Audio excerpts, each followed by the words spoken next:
এখন দাঁড়িয়ে আছি শ্রী শ্রী গীতা জয়ন্তী উৎসব ট্যাঙ্গুলার পার্ক। এখানে এক মাস ধরে বিভিন্ন রকম অনুষ্ঠান হচ্ছে। বিশেষ করে রামকৃষ্ণ মিশনের বিভিন্ন মহারাজরা এখানে এসে তাদের বক্তব্য রাখছেন। সেই রকমই আজকে এসেছি শ্রীমৎ স্বামী বলভদ্রানন্দজি মহারাজের বক্তব্য তুলে আপনাদের সামনে ধরবো বলে। আমি আরপিটি ব্লগ, আর আমার নাম রামপ্রসাদ গাঙ্গুলি। সঙ্গে থাকুন, দেখতে থাকুন স্বামী বলভদ্রানন্দজি মহারাজের বক্তব্য।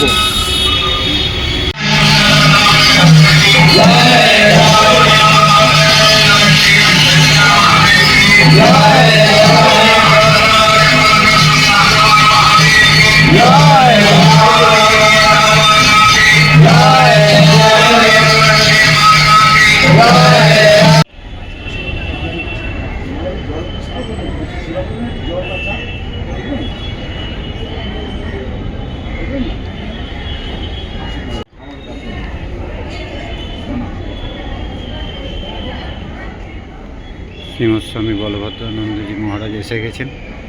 এবারে অনুষ্ঠান শুরু হবে।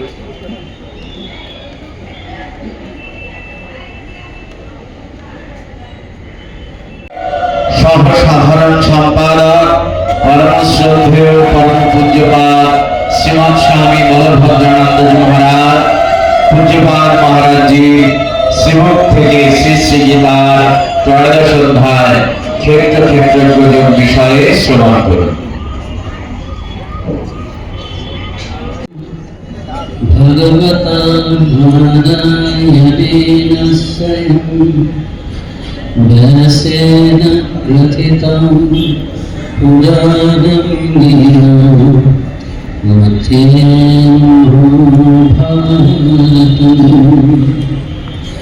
অদ্বৈতামৃতবর্ষিণী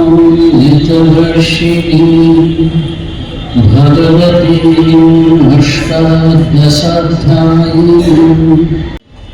অর্থকে অর্জুনকে শ্রীকৃষ্ণ গীতা উপদেশ করছেন, তাকে সান্ত্বনা দেওয়ার জন্য, যুদ্ধে প্রবৃত্ত করার জন্য। সেটি ব্যাসদেব, মহামুনি ব্যাসদেব মহাভারতের মধ্যে গ্রথিত করেছেন। শ্রীমদ্ ভগবদ গীতা অদ্বৈত অমৃত বর্ষণকারিণী, আমাদের জননী সদৃশা, তাকে আমরা প্রণাম নিবেদন করছি। তিনি ভবদ্বেষিণী, অর্থাৎ এই গীতা অমৃত আস্বাদন করলে, অনুধ্যান করলে এবং এর উপদেশ অনুযায়ী জীবনযাপন করলে আমাদের ভববন্ধন মোচন হয়, আমরা মুক্তি লাভ করি। আজকে আমাদের বিষয় হচ্ছে ত্রয়োদশ অধ্যায় ক্ষেত্র ক্ষেত্র ক্ষেত্রজ্ঞ বিভাগ যোগ নাম ত্রয়োদশ অধ্যায়। উচ্চারণটা আমরা বাংলায় করি ক্ষেত্র ক্ষেত্রজ্ঞ, কিন্তু সংস্কৃত উচ্চারণ ক্ষেত্র ক্ষেত্রজ্ঞ বিভাগ, দুটোর মধ্যে বিভাগ, ক্ষেত্র এবং ক্ষেত্রজ্ঞ। ক্ষেত্র মানে হচ্ছে যেমন ক্ষেত, যেটা ক্ষেত আমরা বলি, ক্ষেতের মধ্যে ফসল ফলে, তা ক্ষেত্র হচ্ছে এখানে এই শরীর। শরীর মানে শুধু বাইরের শরীরটা নয়, স্থূল শরীর আছে, সূক্ষ্ম শরীর আছে, কারণ শরীর আছে, এই সব নিয়ে আমরা। আর তার পেছনে সেই সাক্ষী স্বরূপ চৈতন্য রয়েছে। আমরা যে একজন ব্যক্তি মানুষ মনে হচ্ছে এই চারটেকে নিয়ে, স্থূল শরীর, সূক্ষ্ম শরীর, কারণ শরীর, পেছনে অবিনাশী চৈতন্য। ইনি অবিনাশী, আর কেউ অবিনাশী নয়। আর সবাইকে বিনাশ করা যায়। আমরা যে গীতার প্রথম অধ্যায়ে পড়ি না, অস্ত্র একে কাটতে পারে না, আগুন একে দগ্ধ করতে পারে না, জল একে সিক্ত করতে পারে না। এটা হচ্ছে ওই পেছনে যিনি আছেন তার সম্বন্ধে। নাহলে এই শরীর এটাকে অস্ত্র ছেদ করতেই পারে, জল সিক্ত করতে পারে, পেছনে এর পেছনে যে মন আছে, জীবাত্মা আছে, তারও নাশ হয়। সূক্ষ্ম শরীর, কারণ শরীর আছে, তারও নাশ হয়। শরীর কথাটার মানেই হচ্ছে যেটা শীর্ণ হতে থাকে, শীর্ণ হতে হতে একসময় সেটা শেষ হয়ে যাবে। ওই যে পেছনে যে পরমাত্মা রয়েছে, জীবাত্মা রয়েছে, পরমাত্মা রয়েছে। জীবাত্মা রয়েছে, পরমাত্মা রয়েছে না, যিনি জীবাত্মা তিনি পরমাত্মা। নিজেকে আত্মা বলে জানলাম, আমার শরীর, আমার মন, আমার বুদ্ধি, আমার আমার স্থূল শরীর, আমার সূক্ষ্ম শরীর, আমার কর্ম শরীর, আমার অহংকার, এইগুলো যে জানলাম, যিনি জানছেন তিনি জীবাত্মা। তিনি কিন্তু বিশুদ্ধ আত্মা না। জীবাত্মাগুলো এই শরীরটার সঙ্গে নিজেকে এক করে ফেলছে। যেমন অনেকগুলো বাড়ি আছে, অনেক সময় হয় না যে বাড়ি কেনা হচ্ছে, লটারিতে বাড়ি দেওয়া হচ্ছে, লটারির টিকিট দেওয়া হলো, আপনার বাড়ি কোনটা, এটা আমার বাড়ি, আরেকজন বলছে এটা আমার বাড়ি, এটা আমার বাড়ি। তেমনি আমাদের জীবাত্মাগুলো বলছে এটা আমার বাড়ি, এই শরীরটা বলবদ্ধ আমার বাড়ি, এখানে আমি বাস করছি। আপনার জীবাত্মা পেছনে বলছে এই আপনার শরীরটাই আপনার নিবাস।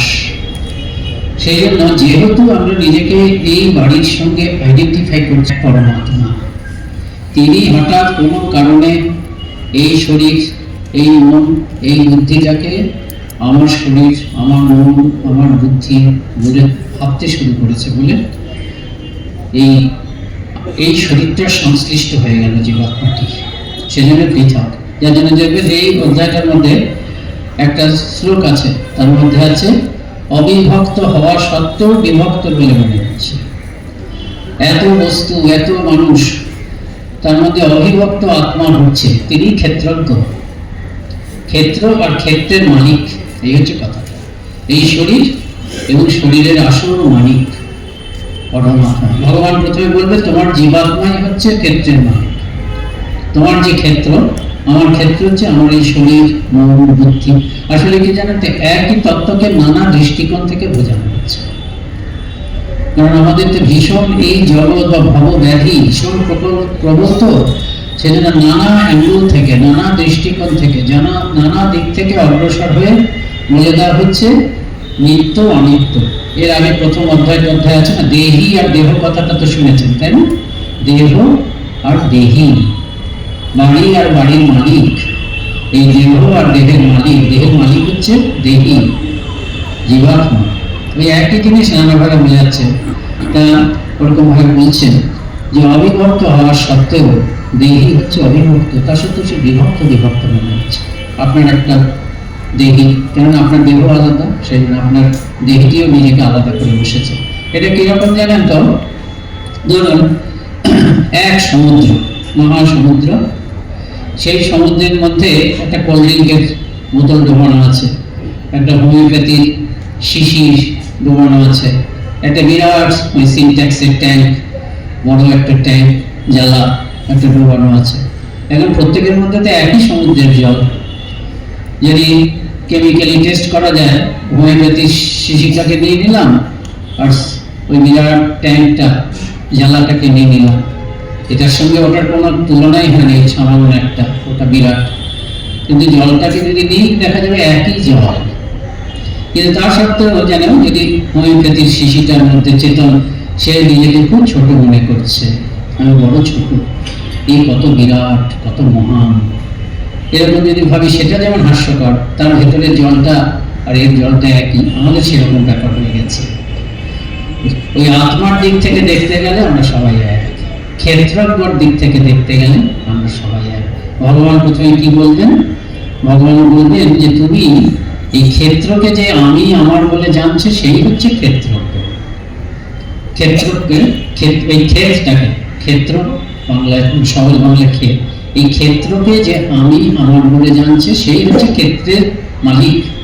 অর্থাৎ এই শরীরটাকে যে জানছে, আমি জানছি তো, আমি আমার বলে যাচ্ছে, আমার শরীর, আমার মন, আমার বুদ্ধি, আমার শরীর আলাদা, আমার মন আলাদা। আমার মনের মধ্যে একটা চিন্তা হচ্ছে, আমার মনের মধ্যে যা চিন্তা হচ্ছে সেই চিন্তা আপনাদের সকলের মধ্যে হচ্ছে না, বা আপনার মধ্যে যে চিন্তা হচ্ছে সেটা তো আমার স্বপ্ন। কাজে আমার মন আলাদা, আমার শরীর মন আলাদা, সবগুলো হচ্ছে ক্ষেত্র। এই ক্ষেত্রগুলোকে আমি আমার বলছি, যে বলছে সে হচ্ছে ক্ষেত্র। তারপরেই ভগবান বলবেন ক্ষেত্রগুলো আলাদা, তো আমি আলাদা, আপনি আলাদা, আমাদের ক্ষেত্রগুলো আলাদা, শরীর অনুযায়ী ক্ষেত্র আলাদা। আবার বলছি শরীর মানে শুধু এই শরীরটা না, স্থূল শরীর এটাকে বলে, তার মধ্যে সূক্ষ্ম শরীর আছে, কর্ম আছে। এক কথায় বলতে গেলে আমার মন, বুদ্ধি, অহংকার, বিচার শক্তি সব মিলিয়ে, আর শরীর সব মিলিয়ে আমি হচ্ছি শরীর, ক্ষেত্র। এই ক্ষেত্রের মালিক আমি ঘোরাফেরা করছি, আমার একটা প্ল্যান আছে, আমার জীবনটা একরকম কাটাচ্ছি আমার। তো ভগবান বলছে কি তুমি মালিক, এটা বলে বলছে এটা জানবে প্রত্যেকটা ক্ষেত্রের মধ্যে আমি কিন্তু আসল মালিক, আমি হচ্ছে আসল ক্ষেত্র। আচ্ছা, ভগবান তো শুদ্ধ ব্রহ্মস্বরূপ, বলছেন আমি, এটা জানতে হবে। এটা যখন জানবো, নিজের আত্মাকে যখন ভগবান বলে জানবো, নিজের আত্মাকে যখন পরমাত্মা বলে জানবো, তখনই আমি ঠিক ওই হয় ভগবানের পদপদ্মে চির আশ্রয় লাভ করবো। ভক্তি পথে গেলে পরা ভক্তি বলা হচ্ছে, আর যদি জ্ঞান পথে যাই তাহলে কি হবে, আমি মোক্ষ লাভ করবো। এই কথাটাই নানাভাবে বলবেন, এবং এটা আপনাদের কাছে আগেও বলেছি এবং আপনারাও জানেন যে এগুলো তো কোনো আকস্মিক ব্যাপার নয়। গীতা যে ভগবান বলে যাচ্ছেন, ধারাবাহিকভাবে বলে যাচ্ছেন। আমরা যেমন কথা বলি, একটা কথার সঙ্গে আরেকটা কথা যেন একটা যোগসূত্র থাকে। ভগবান অত্যন্ত অত্যন্ত সিরিয়াস কনভারসেশন তো এটা, যার জন্য স্বামী বিবেকানন্দ বলছেন এই গীতাকে বলছে গীতাসু উপনিষৎসু ব্রহ্মবিদ্যায়াম যোগশাস্ত্রে। এই গীতা হচ্ছে উপনিষদ, এটা হচ্ছে ব্রহ্মবিদ্যা দানকারী উপনিষদ। উপনিষদ মানে বেদান্ত। স্বামী যখন এই প্র্যাকটিক্যাল বেদান্ত, ব্যবহারিক বেদান্ত ধারণাটাকে তিনি পাশ্চাত্যে লন্ডনে 4টি বক্তৃতা দিয়েছিলেন, সেই 4টি বক্তৃতার মাধ্যমে যখন ধীরে ধীরে জগতের কাছে প্রেজেন্ট করছেন, এটাই হচ্ছে এই অবতার রামকৃষ্ণ, বিবেকানন্দ, সারদা দেবী অবতারের এটাই হচ্ছে অবদান। মনের বেদান্তকে ঘরে ঘরে ছড়িয়ে দিয়ে ব্যবহারিক আমাদের হাতে দিয়ে দিয়েছে। আমরা যা করছি সেই ব্যবহারিক, বুঝেই বা না বুঝি ব্যবহারিক বেদান্ত। ঠাকুরমার স্বামীজি যা বলে গেছে। যাই হোক, সেখানে স্বামীজি এটাই বলছেন, লোকের এতদিনের ধারণা ছিল যে বেদান্ত বোধহয় সংসারে থেকে পালন করা যায় না। বেদান্ত এখান থেকে মানে এখানে বসে, সংসারে বসে হয়তো থিওরিটিক্যালি একটু আলোচনা করা যায়, বোঝা যায়, চিন্তা করা যায়, কিন্তু একে ঠিক ঠিক যদি আচরণ করতে হয়, প্র্যাকটিস করতে হয়, নিজের জীবনে সাধনা হিসাবে নিয়ে একেবারে উপলব্ধি করতে হয়, তবে কিন্তু সংসারের থেকে বেরিয়ে আগে মুনি ঋষিরা যেমন করেছেন, একেবারে গুহাতে যেতে হবে, জঙ্গলে যেতে হবে, কোনো আশ্রমে যেতে হবে, তপস্যা হিমালয়ের উপরে যেতে হবে, নির্জনে যেতে হবে, তা নয়।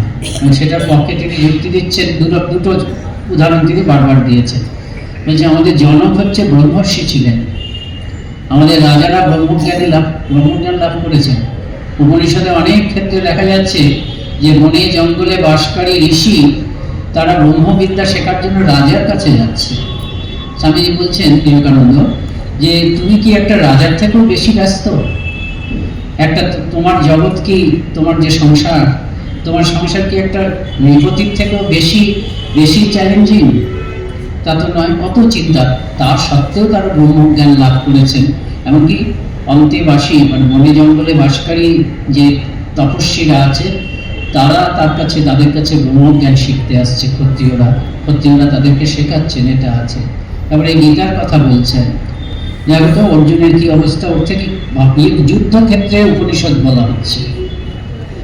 যুদ্ধক্ষেত্রে যেখানে জীবন মরণ সমস্যা, যেখানে একটু পরেই কোনো পেলব রাস্তা নয়, কোমল রাস্তা নয়, একবারে নির্জনে বসে ধ্যান করার রাস্তা নয়, একটু পরেই যুদ্ধ শুরু হবে। সেই যুদ্ধ শুরু হওয়ার প্রাক মুহূর্তে যেন আজকালকার যেমন ভারত পাকিস্তান একেবারে তাক করে রয়েছে, সেইখানে ভগবান, অন্য কেউ নয়, পাগল কেউ নয়, স্বয়ং ভগবান তিনি তার প্রিয়তম শিষ্যকে উপনিষদ শিক্ষা দিচ্ছেন। এইগুলি প্রমাণ। যদি যুদ্ধক্ষেত্রে উপনিষদ মানে অবলম্বন করা যায়, শোনা মানে তো কান দিয়ে শোনা নয়, একেবারে জীবনের অবলম্বন হিসাবে অর্জুন সেটাকে ধরবেন, সেটা আশা করেই শ্রীকৃষ্ণ বলছেন। এবং একেবারে জীবনের অবলম্বন হিসাবেই যেন অর্জুন ভেসে যাচ্ছেন, খড়কুটো ধরছেন, এরকম ভাবে অর্জুন তো ধরলেন। ধরে কি বললেন, লাস্টে বললেন নষ্ট মোহ গত সংশয়, তিনি উঠে পরিষ্যে বচনম তবে শেষকালে বলছেন এবং যুদ্ধ করলেন, ধর্মযুদ্ধ। এমনি যুদ্ধ যদি হতো তাহলে শ্রীকৃষ্ণ অর্জুনকে এরকম বলতেন না, ধর্মের পক্ষে যুদ্ধ, ধর্ম স্থাপন করার জন্য যুদ্ধ। অনেক অন্যায় সহ্য করা হয়েছে, অনেক ক্ষমা করা হয়েছে, অনেক লাটাইয়ের দড়ি ছেড়ে দেওয়া হয়েছে, সুযোগ দেওয়া হয়েছে সংশোধন করার পাণ্ডবদের, কৌরবদের। এবার একদম শেষ পর্যায়ে আর কোনো দয়া নেই, একটুও ক্ষমা নয়, একটুও ক্ষমা নয়। শ্রীকৃষ্ণ ওই যে কাকে যেন ইয়ে করলেন, ওই যার 100টা অপরাধ ক্ষমা করবেন,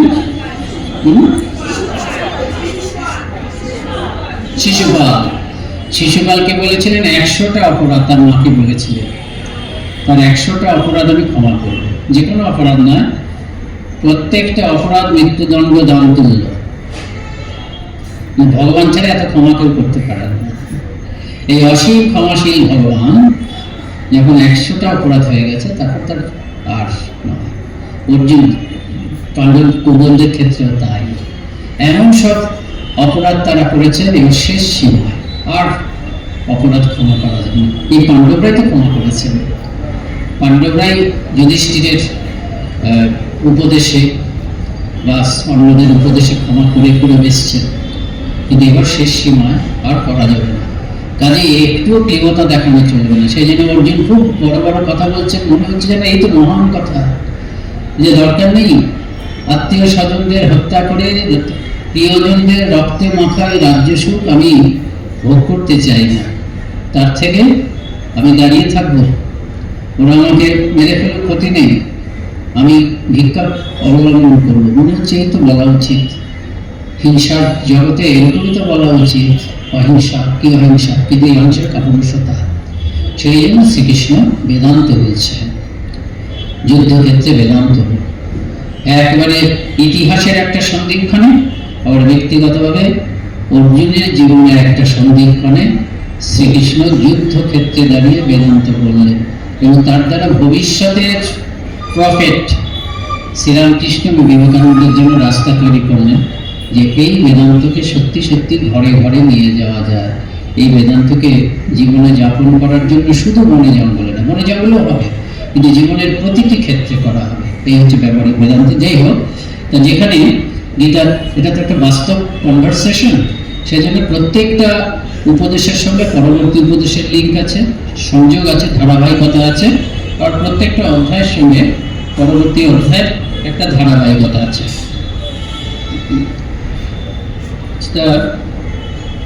এই যে অধ্যায়টা বলা হচ্ছে, এই অধ্যায়টা দুটো ব্যাপারে, দুটো অধ্যায়ের সঙ্গে ধারাবাহিকতা আছে। একটা হচ্ছে 7ম অধ্যায় হচ্ছে জ্ঞান বিজ্ঞান, সেখানে দেখবেন যে 4 এবং 5 নম্বর শ্লোকে সেখানে বলা হচ্ছে প্রকৃতির কথা। দু রকমের প্রকৃতি আছে, শান্ত, এখানে বারবার ধরে এই অধ্যায়টাতে এবং এখানে গীতার অন্যত্র সাংখ্য অনুযায়ী এই জগৎটাকে কখনো কখনো বিশ্লেষণ করা হয়েছে, কখনো কখনো বেদান্ত অনুযায়ী। তাই এখানে সাংখ্য অনুযায়ী বলেছেন। দুটো অধ্যায় আপনারা দেখবেন, এই 13শ অধ্যায় যে অংশটা পড়ব সেখানেও সাংখ্য এবং বেদান্ত দুটোভাবে বলেছে। তা ওই জ্ঞান বিজ্ঞান যুগে 4 এবং 5 অধ্যায়ে সংক্ষেপে বলবো। একটু মনে হবে প্রথমে একটু কঠিন লাগে, একটু টেকনিক্যাল মনে হবে, কিন্তু যতদূর সম্ভব সরলভাবে বলার চেষ্টা করব। সেখানে বলছে কি প্রকৃতি, সংকট হচ্ছে পুরুষ এবং প্রকৃতি। পুরুষ আছেন, প্রকৃতি আছে, এই প্রকৃতি হচ্ছে সক্রিয়া। আমাদের বেদান্তে মায়া হচ্ছে ওই পুরুষের জায়গায় মায়া, একবার হুবহু নয়, কিন্তু corresponding to Purusha in Shankha, we have got Maya in Vedanta. পুরুষের জায়গায় মায়া, পুরুষের জায়গায় হচ্ছে ব্রহ্ম আছে, আর প্রকৃতির জায়গায় মায়া আছে। তফাৎ কি হচ্ছে, সাংখ্যে পুরুষও অনাদি, প্রকৃতিও অনাদি। সাংখ্য হচ্ছে দ্বৈতবাদ, পুরুষও চিরকালীন থাকবে, আর হচ্ছে প্রকৃতিও চিরকাল থাকবে। আর বেদান্তে হচ্ছে কি, মায়া আর ব্রহ্ম দুটো আলাদা নয়, ব্রহ্মেরই শক্তি হচ্ছে মায়া। বেদান্ত হচ্ছে অদ্বৈত, অদ্বৈত মানে একের কথা বলছে, একদিন মায়া থাকবে না, আমার জন্য একদিন মায়া থাকবে না, আপনার জন্য একদিন মায়া থাকবে না, সেদিন আমরা ব্রহ্ম স্বরূপ লাভ করে যাব। কিন্তু জগতে সমষ্টিগতভাবে মায়া প্রত্যেকে দেখতে থাকবে। সেজন্য বেদান্ত হচ্ছে অদ্বৈতবাদ, আর সাংখ্য হচ্ছে পুরুষ থাকবে, প্রকৃতিও থাকবে, সেই দ্বৈতবাদ। কিন্তু বাস্তবে কার্যক্ষেত্রে একই রকম। তা সেই পুরুষের প্রকৃতিটার জন্য ঈশ্বর সৃষ্টি হচ্ছে। এই যে ক্ষেত্র, এই প্রকৃতির জন্য। তা প্রকৃতির মধ্যে দুরকম প্রকৃতির কথা বলা হচ্ছে। একটা প্রকৃতি হচ্ছে কি, একটা প্রকৃতি আমাদের শরীরের যে জড় শরীরটাকে সৃষ্টি করছে, আরেকটা প্রকৃতি হচ্ছে আমার অন্তরের চৈতন্য সত্তা যে আছে সেটিকে সৃষ্টি করছে। এরকম আর কি মোটামুটি বললে পড়ছি একটু। এটা আমি কিন্তু জ্ঞান বিজ্ঞানীর সপ্তাহ অধ্যায় 4 নম্বরটা পড়ছি, 4 আর 5টা। ভূমির আপ অনল বায়ু খং মন বুদ্ধিরেবচ অহংকার ইতিয়াং মে ভিন্না প্রকৃতির অষ্টধা। ভগবান বলছে আমার 8টা প্রকৃতি আছে, প্রত্যেকটাই আলাদা আলাদা। সেটা কি? ভূমি মানে মাটি, ক্ষিতি। আপ মানে অপ, ক্ষিতি অপ, তেজ মরুদ বন, আমরা জানি না পঞ্চভূত। ভূমি অপ অনল মানে তেজ, মরুদ বায়ু, খ। আর কি? মন আর বুদ্ধি। মন হচ্ছে সংকল্প বিকল্প, মনের লক্ষণ। সংকল্প নেবে যাবো নাকি যাবো না, এই যে মনে হচ্ছে আমি কি গীতা জয়ন্তীতে যাবো নাকি আরেকটা জায়গায় ভালো বক্তৃতা হচ্ছে, ওই পার্কে খুব ভালো বক্তৃতা হচ্ছে আজকে, এখন যাবো, কোথায় যাবো? ওই পার্কে যে যেখানে ত্রিকোণপাত তো সেখানে কোথায় যাবো? গোল পার্কে যাই। হ্যাঁ, যে মনটা বললো যে যাবো কি, যে আমার ভেতরের যে সত্তাটা, অন্তঃকরণের যে অংশটা বললো যাবো কি যাবো না, সেটা হচ্ছে মনের ক্রিয়া। ওই মনই বুদ্ধি হয়ে গেল, মনেরই একটা অংশ, ওই অন্তঃকরণের একটা অংশ না, ওই পার্কে যাবো। তখন কি হলো? ওটা বুদ্ধি। আচ্ছা, অহংকার ইতিয়ম্বে। আর কি আছে? আমি। আমিটা তো পেছনে থাকবেই, আমি ছোট আমি, এটা ওই অহং ব্রহ্মাস্মির আমি না। ইতি ইতি ইয়ং মে ভিন্না প্রকৃতির অষ্টধা। এগুলো হচ্ছে তাহলে কি হচ্ছে? পৃথিবী, জল, বায়ু, অগ্নি, আকাশ, মন, বুদ্ধি এবং অহংকার, এই 8 ভাগে আমার ঈশ্বরী মায়া শক্তি বিভক্ত। মায়া শক্তি বলছে প্রকৃতি, মায়া শক্তিটা হচ্ছে বেদান্তের কথা। এরা বলছে এটা হচ্ছে অপরা প্রকৃতি, এটা হচ্ছে সৃষ্টিতত্ত্ব। সাংখ্য মতে প্রকৃতি হচ্ছে ক্রিয়াশীলা, আর প্রকৃতির পরিণাম হচ্ছে সৃষ্টি। প্রকৃতির পরিণাম মানে কি? প্রকৃতির থেকে প্রকৃতি যেটা হলো সেটা হচ্ছে সৃষ্টি। আমরা বলি তোমার পরিণাম, ওটার থেকে এটার পরিণাম, মানে যেটাতে পরিণত। আর বেদান্ত মতে জগৎ কিন্তু ব্রহ্মের পরিণাম নয়, ব্রহ্ম থেকে যে সব এসছে, সেখানে আরেকটা শব্দ বলে বিবর্ত। হস্ত, পদ, পাক, পায়ু, হস্ত, 5টা। আবার পঞ্চ জ্ঞানেন্দ্রিয় আছে। জ্ঞানেন্দ্রিয় কেন বলছে? যে 5টার দ্বারা আমার জগতের ধারণা হয়, আমি তাকিয়ে আছি, সেই পঞ্চজ্ঞান, আমি শুনছি, এগুলো হচ্ছে জ্ঞানেন্দ্রিয়, জগতের জ্ঞান হচ্ছে, এগুলো যেন জানলা। সেটাকে হচ্ছে চক্ষু, কর্ণ, নাসিকা, জিহ্বা, ত্বক। তাতে কত হয়ে গেল জানেন তো?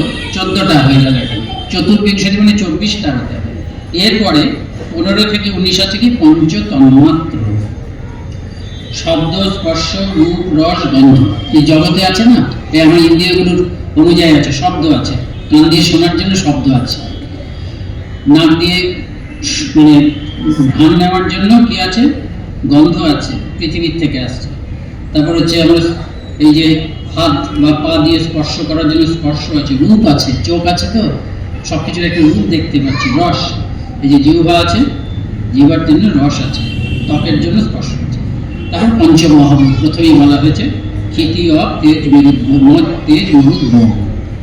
তাহলে এরকম ভাবে 24টা গেল, আর 25 আছে, 25 হচ্ছে পুরুষ। তাই এটা বলা হচ্ছে, এই হচ্ছে প্রকৃতি।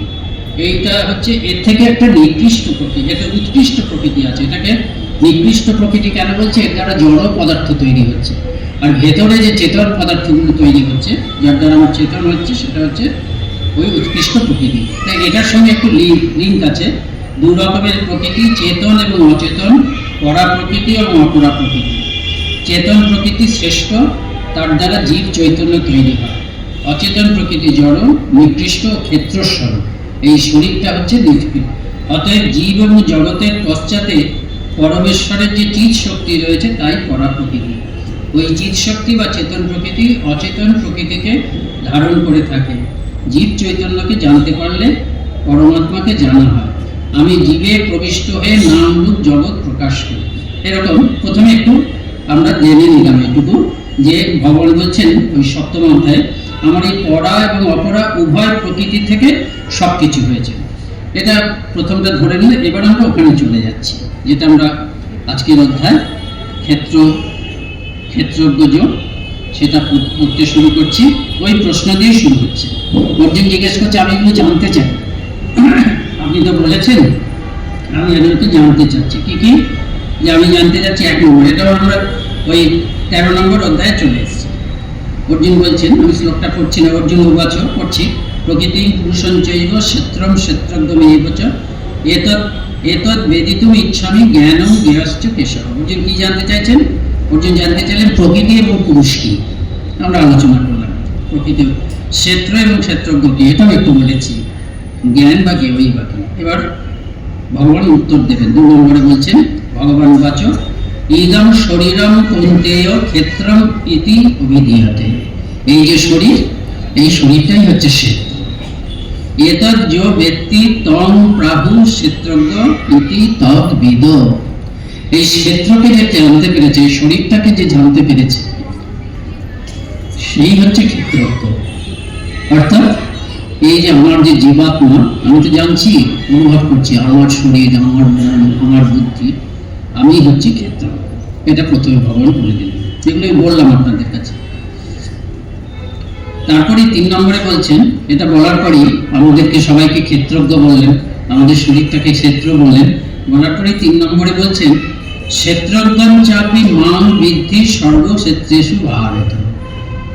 যত ক্ষেত্র আছে, মানে যত প্রাণী আছে, প্রত্যেকের শরীর তো একটা করে ক্ষেত্র। প্রত্যেকটা ক্ষেত্রে, সর্বক্ষেত্রে, সমস্ত ক্ষেত্রে, মানে সমস্ত শরীরে, সমস্ত প্রাণীর ক্ষেত্রে, মানুষের ক্ষেত্রে, প্রাণীর ক্ষেত্রে ক্ষেত্রজ্ঞ চপি,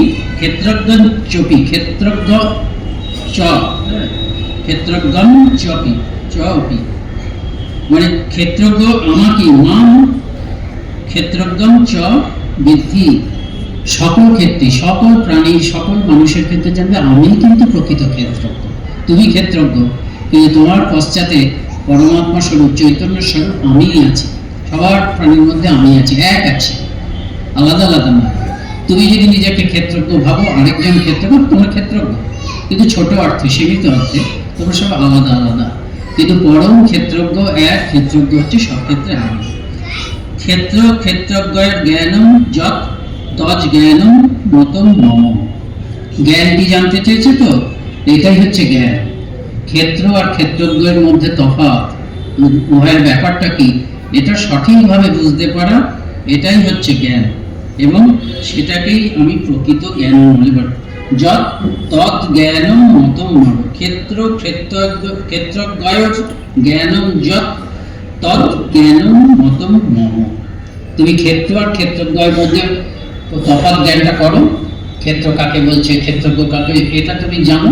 এটা ঠিক ঠিক জানলে তোমার ওই জ্ঞানটাই, এই তফাৎ জ্ঞানটাই কিন্তু আসল জ্ঞান। তুমি তো জানতে চাচ্ছ যে জ্ঞান কি, অর্থাৎ এই জ্ঞানটাই ব্রহ্মজ্ঞান। এই জ্ঞানটা যদি তোমার ঠিক ঠিক হয়, তবে সেটাই ব্রহ্মজ্ঞান, সেটাই তোমাকে মুক্তি দেবে বা ভগবান লাভ করবে। 4 নম্বরে বলছে, আরো ব্যাপকভাবে বলবেন তিনি, তৎক্ষেত্রম যৎ চ যাদৃক চ যৎ বিকারী যতশ্চ যৎ সচ ইয়ো যৎ প্রভাবশ্চ তৎ সমাসেন মে শ্রীণ। সেই ক্ষেত্র সম্বন্ধে আমি এখন বলছি। সেই ক্ষেত্রটি যেমন, সেটা আমি সমাসেন, মানে সংক্ষেপে বলছি। এটার বাংলাটা বলছি কি, ওই শ্লোকটার বাংলা হচ্ছে যে সেই ক্ষেত্র কীরকম, তার বৈশিষ্ট্য কীরকম। তৎক্ষেত্রম যৎ চ, যেমন, যাদৃক চ, তার বৈশিষ্ট্যটা যা, কিরকম বিকার, যৎ বিকারী যথেষ্ট, কিরকম বিকার যুক্ত। বিকার কথাটা আসবে প্রকৃতি, এই নানা রকম পরিবর্তন হচ্ছে, নানা রকম হয়ে যাচ্ছে, এটাকে বলছে বিকার। নানা রকম, ওই যে অহং, প্রথমে হলো কি, সেখান থেকে বুদ্ধি এলো, বুদ্ধির থেকে অহং এলো, অহং থেকে আবার মন এলো, এগুলোকে বলা হচ্ছে সব বিকার। সেজন্য বলছে যে সেই ক্ষেত্র কি, তার বৈশিষ্ট্যগুলো কি, কিরকম বিকার, তার কোন কারণ থেকে কি কার্যের উৎপত্তি হয়, এবং তিনি, অর্থাৎ সেই ক্ষেত্রজ্ঞই বা কে, কি বা ক্ষেত্রজ্ঞের শক্তি, তার সংক্ষেপে আমার কাছ থেকে শোনো। এবার তিনি বলবেন। 4 নম্বরটা হয়ে গেল। 5 নম্বরে বলছেন যে নানা রকম ভাবে ক্ষেত্রজ্ঞের কথা বলা হয়েছে। ঋষিরা বলেছেন, ঋষিবিদ বহুধা গীতম, ঋষিরা নানা রকম ভাবে বলেছেন এই ক্ষেত্রজ্ঞের কথা। ছন্দবি বিবিধই পৃথক, বিভিন্ন বেদে নানা ছন্দে ঋষিরা বলেছেন। ব্রহ্মসূত্র পদৈশ্চৈব, ব্রহ্মসূত্রের মধ্যেও বলা হয়েছে, বেদান্ত দর্শনেও বলা হয়েছে। হেতুমদ্ভিদ বিনিশ্চিতই, এই ক্ষেত্রজ্ঞ তত্ত্ব ঋষিগণ কর্তৃক নানা ছন্দে পৃথক পৃথকভাবে বর্ণিত হয়েছে। 4টি বেদের নানা শাখায় এই তত্ত্ব বিভিন্নভাবে ব্যাখ্যা করেছেন।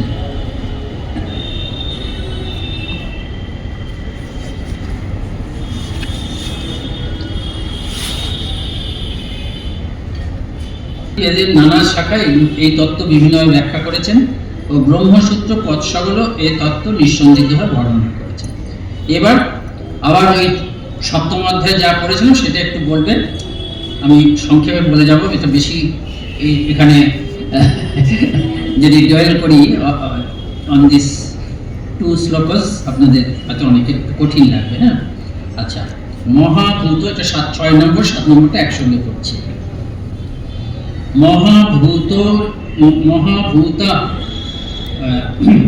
মহাভূতানি অহংকার, সন্ধি করা আছে, মহাভূতান অহংকার, মহাভূতানি অহংকার, বুদ্ধির অব্যক্তম একচ, ইন্দ্রিয়াণি দশৈকঞ্চ, পঞ্চচেন্দ্রিয় গোচরাঃ, ইচ্ছা দেশ সুখম দুঃখম সংঘাতশ্চেতনা ধৃতিঃ, এতৎ ক্ষেত্রম সমাসেন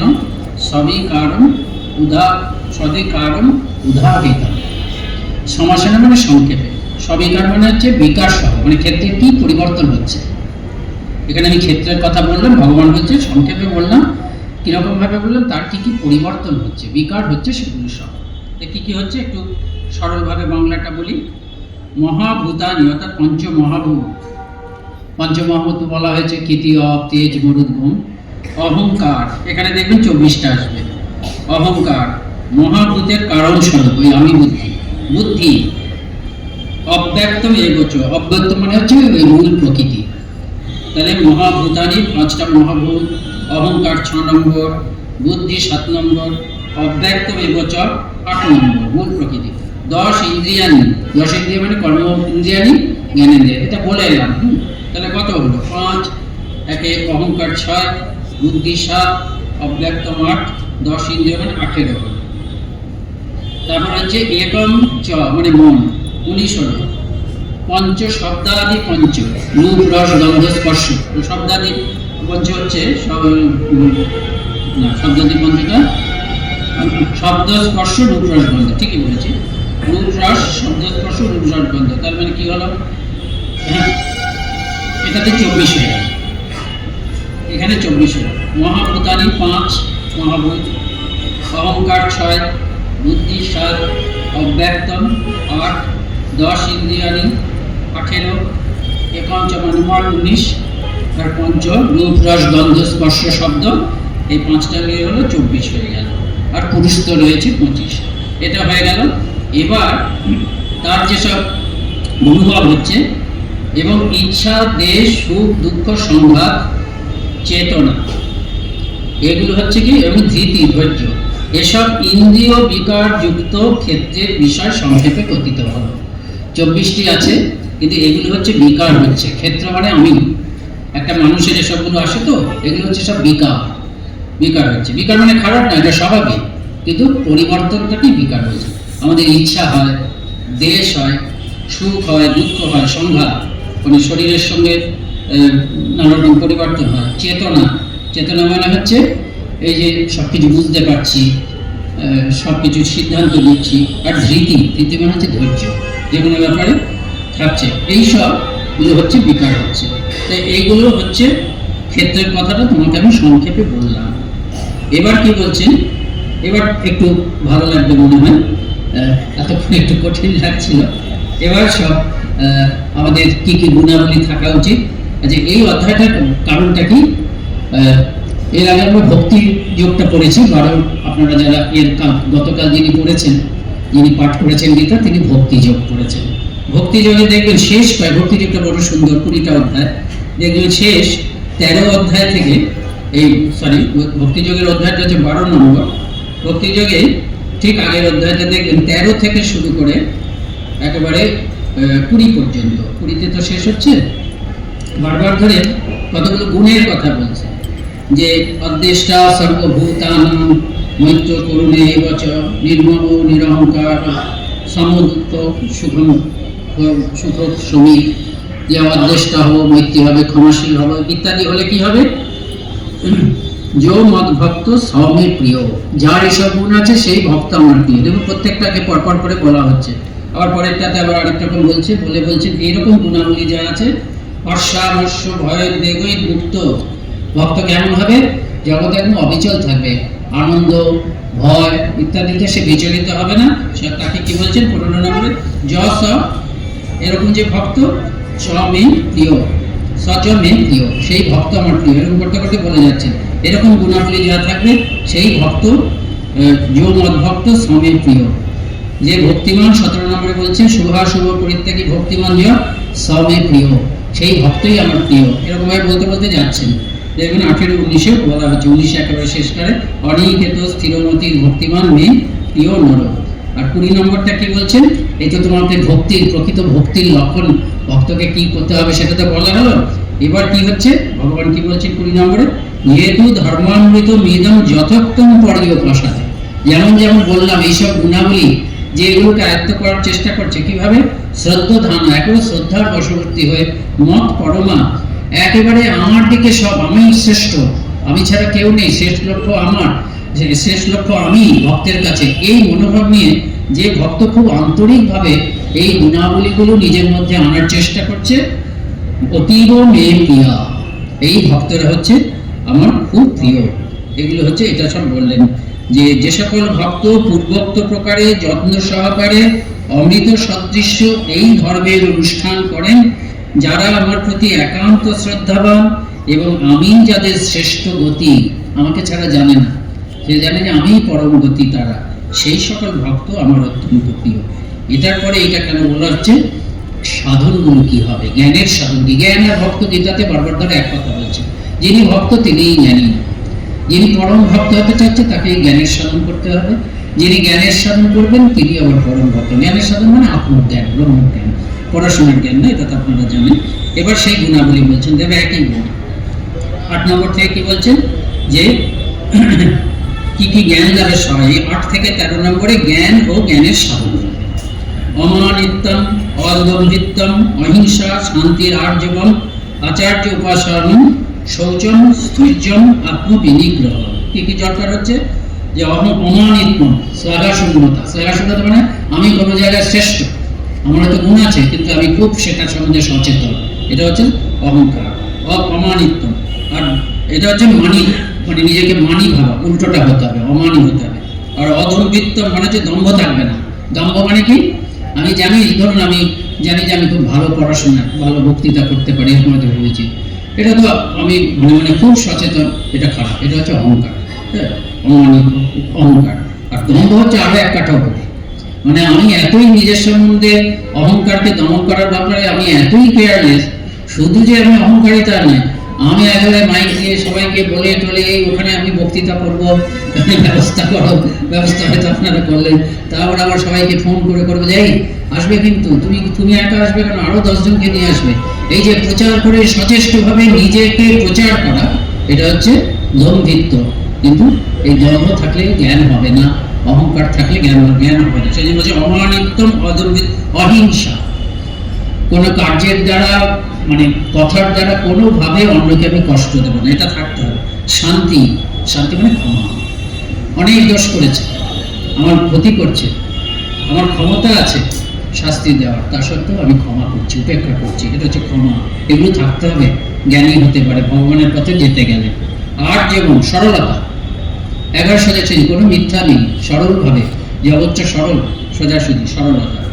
আচার্য উপাসনা নেই, গুরু সেবা করতে হবে, মহাপুরুষ সেবা করতে হবে। গীতাতে এটা আমাদের ধর্মের পথে গুরুর সেবা করা, যিনি আমাকে শাস্ত্রজ্ঞান, যিনি আমাকে অধ্যাত্ম জ্ঞান উপদেশ করছেন, যিনি আমাকে অধ্যাত্ম জ্ঞান দিচ্ছেন, সাধ্য মতন তার সেবা করা, এটা করতে হবে।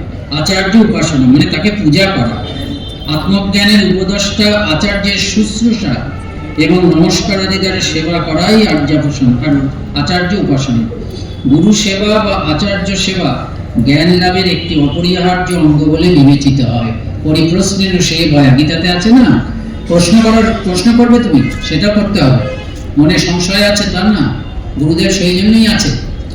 একবারে জেনুইন প্রশ্ন হতে হবে, কথার কথা প্রশ্ন না। যেমন স্বামীজি জীবন মরণ করা প্রশ্ন, আপনি কি ঈশ্বরকে দেখেছেন? আমাদের রমন মহর্ষি পরে পরবর্তীকালে এসেছিলেন তো ঠাকুরের পরে, ওনার কাছে গিয়ে অনেকে প্রশ্ন করতেন, আপনি কি ঈশ্বরকে দেখেছেন? উনি ঠিক বুঝতেন, সিদ্ধ পুরুষ তো, উনি বলতেন। আজকাল পরমহংসদেব আর বিবেকানন্দের জীবনী বেরিয়ে গেছে বলে অনেকে নকল করে এসে আমাকে প্রশ্ন করে, আপনি কি ঈশ্বরকে দেখেন? এইরকম প্রশ্ন, একেবারে জীবন মরণ করা প্রশ্ন, এরকম করতে হবে। গুরুকে প্রশ্ন করতে হবে, সেবা করতে হবে। আর কি? শৌচম, শুচিতা, পবিত্রতা, শারীরিক এবং মানসিক শুচিতা দরকার। স্থৈর্য, স্থৈর্য মানে কি? স্থির থাকা। কোথায় স্থির থাকবো? স্থির একটা কথা, আমরা যখন ভগবানের কথা বলছি, স্থির আমি থাকবো ভগবানের কথা। শত বাধা বিঘ্ন, একেবারে নিন্দা স্তুতি যাই হোক, সবকিছু আসুক, প্রিয়জন মারা যাক, যা কিছু হোক, শত বাধা বিঘ্ন সত্ত্বেও আমি অধ্যাত্ম পথে স্থির থাকবো, সেটাই হচ্ছে স্থৈর্য। আর হচ্ছে আত্মনিগ্রহ, ঈশ্বরের পথে বা মুক্তির পথে প্রতিকূল অবস্থাকে নিরুদ্ধ করে সাধন পথে এগিয়ে যাওয়াকে আত্মনিগ্রহ বলে। বাধা আসবে, ঘুম পাচ্ছে, চেষ্টা করবো যাতে না ঘুমে আমি যোগ ধ্যান করতে পারি। তাও ঘুম পাচ্ছে, সামান্য একটু শরীরকে আমি ঠিক করেছি, শরীরকে সামান্য একটু বিশ্রাম দিয়ে আবার উঠে পড়বো। আত্মনিগ্রহ করতে হবে। খুব খিদে পাচ্ছে, আরেকটু খেলে হয়, কিন্তু আরো বেশি খেলে আমি ঘুমিয়ে পড়বো। এগুলো হচ্ছে আত্মনিগ্রহ। শরীর চাচ্ছে একটা জিনিস, কিন্তু আমি জানি শরীর বা মন কিছু কিছু জিনিস চাচ্ছে, কিন্তু আমি জানি শরীর আর মন যা চাচ্ছে সেগুলো যদি শরীর আর মনকে দিই, তবে আমার অধ্যাত্ম পথে এগুলো। আমি তো অধ্যাত্ম পথে স্থির আছি, স্থৈর্য কথাটা আগেই দিয়েছি। আমি স্থির আছি শুধু একটা জায়গাতেই, অধ্যাত্ম পথে। সেই পথে যাওয়ার জন্য যদি শরীর এবং মনের চাহিদা ভিন্ন হয়, তবে শরীর এবং মনের চাহিদাকে আমি প্রশ্রয় দেবো না। এটা হচ্ছে আত্মনিগ্রহ। অনর্থক শরীরকে কষ্ট দেওয়া না, অনর্থক মনকে কষ্ট দেওয়া, এরকম ভাবে আমাকে এগুলো হবে জ্ঞানের সাধন। আরেকটা কি হচ্ছে? ইন্দ্রিয়ার্থেষু বৈরাগ্যম অনহংকার এবচ জন্ম মৃত্যু জরা ব্যাধি দুঃখ দোষানু দর্শনম। এটা করতে হবে। দোষ দর্শন করলে বৈরাগ্য আসে। কি কি করবো? ইন্দ্রিয় ভোগ্য বিষয়গুলির প্রতি আসক্তি দেয়। ইন্দ্রিয়ার্থেষু, ইন্দ্রিয়ার্থ মানে কি? ইন্দ্রিয় আর ইন্দ্রিয় অর্থ। আমি চোখ দিয়ে দেখছি, এখানে রসগোল্লা রয়েছে, ওই রসগোল্লাটা হচ্ছে ইন্দ্রিয়ার্থ, বিষয়। বিষয়গুলোকে বলা হচ্ছে ইন্দ্রিয়ার্থ, কেন? ইন্দ্রিয়গুলো ওই বিষয়ের দিকে যায়। আমার জিভ আছে ইন্দ্রিয়, ওখানে রসগোল্লা আছে, এটা হচ্ছে ইন্দ্রিয়, ওটা হচ্ছে ইন্দ্রিয়ার্থ। কাজেই ইন্দ্রিয়গুলোকে ইন্দ্রিয়ার্থেষু, ইন্দ্রিয় ভোগ্য বিষয়গুলোর প্রতি আসক্তি ত্যাগ করতে হবে। আর কি করতে হবে? সেই সঙ্গে নিরহংকারিতা, ইন্দ্রিয়ার্থেষু বৈরাগ্য, ইন্দ্রিয় বিষয়গুলোর প্রতি বৈরাগ্য। আর হচ্ছে অহংকার, অনহংকার মানে নিরহংকারিতা থাকতে হবে। আর কি?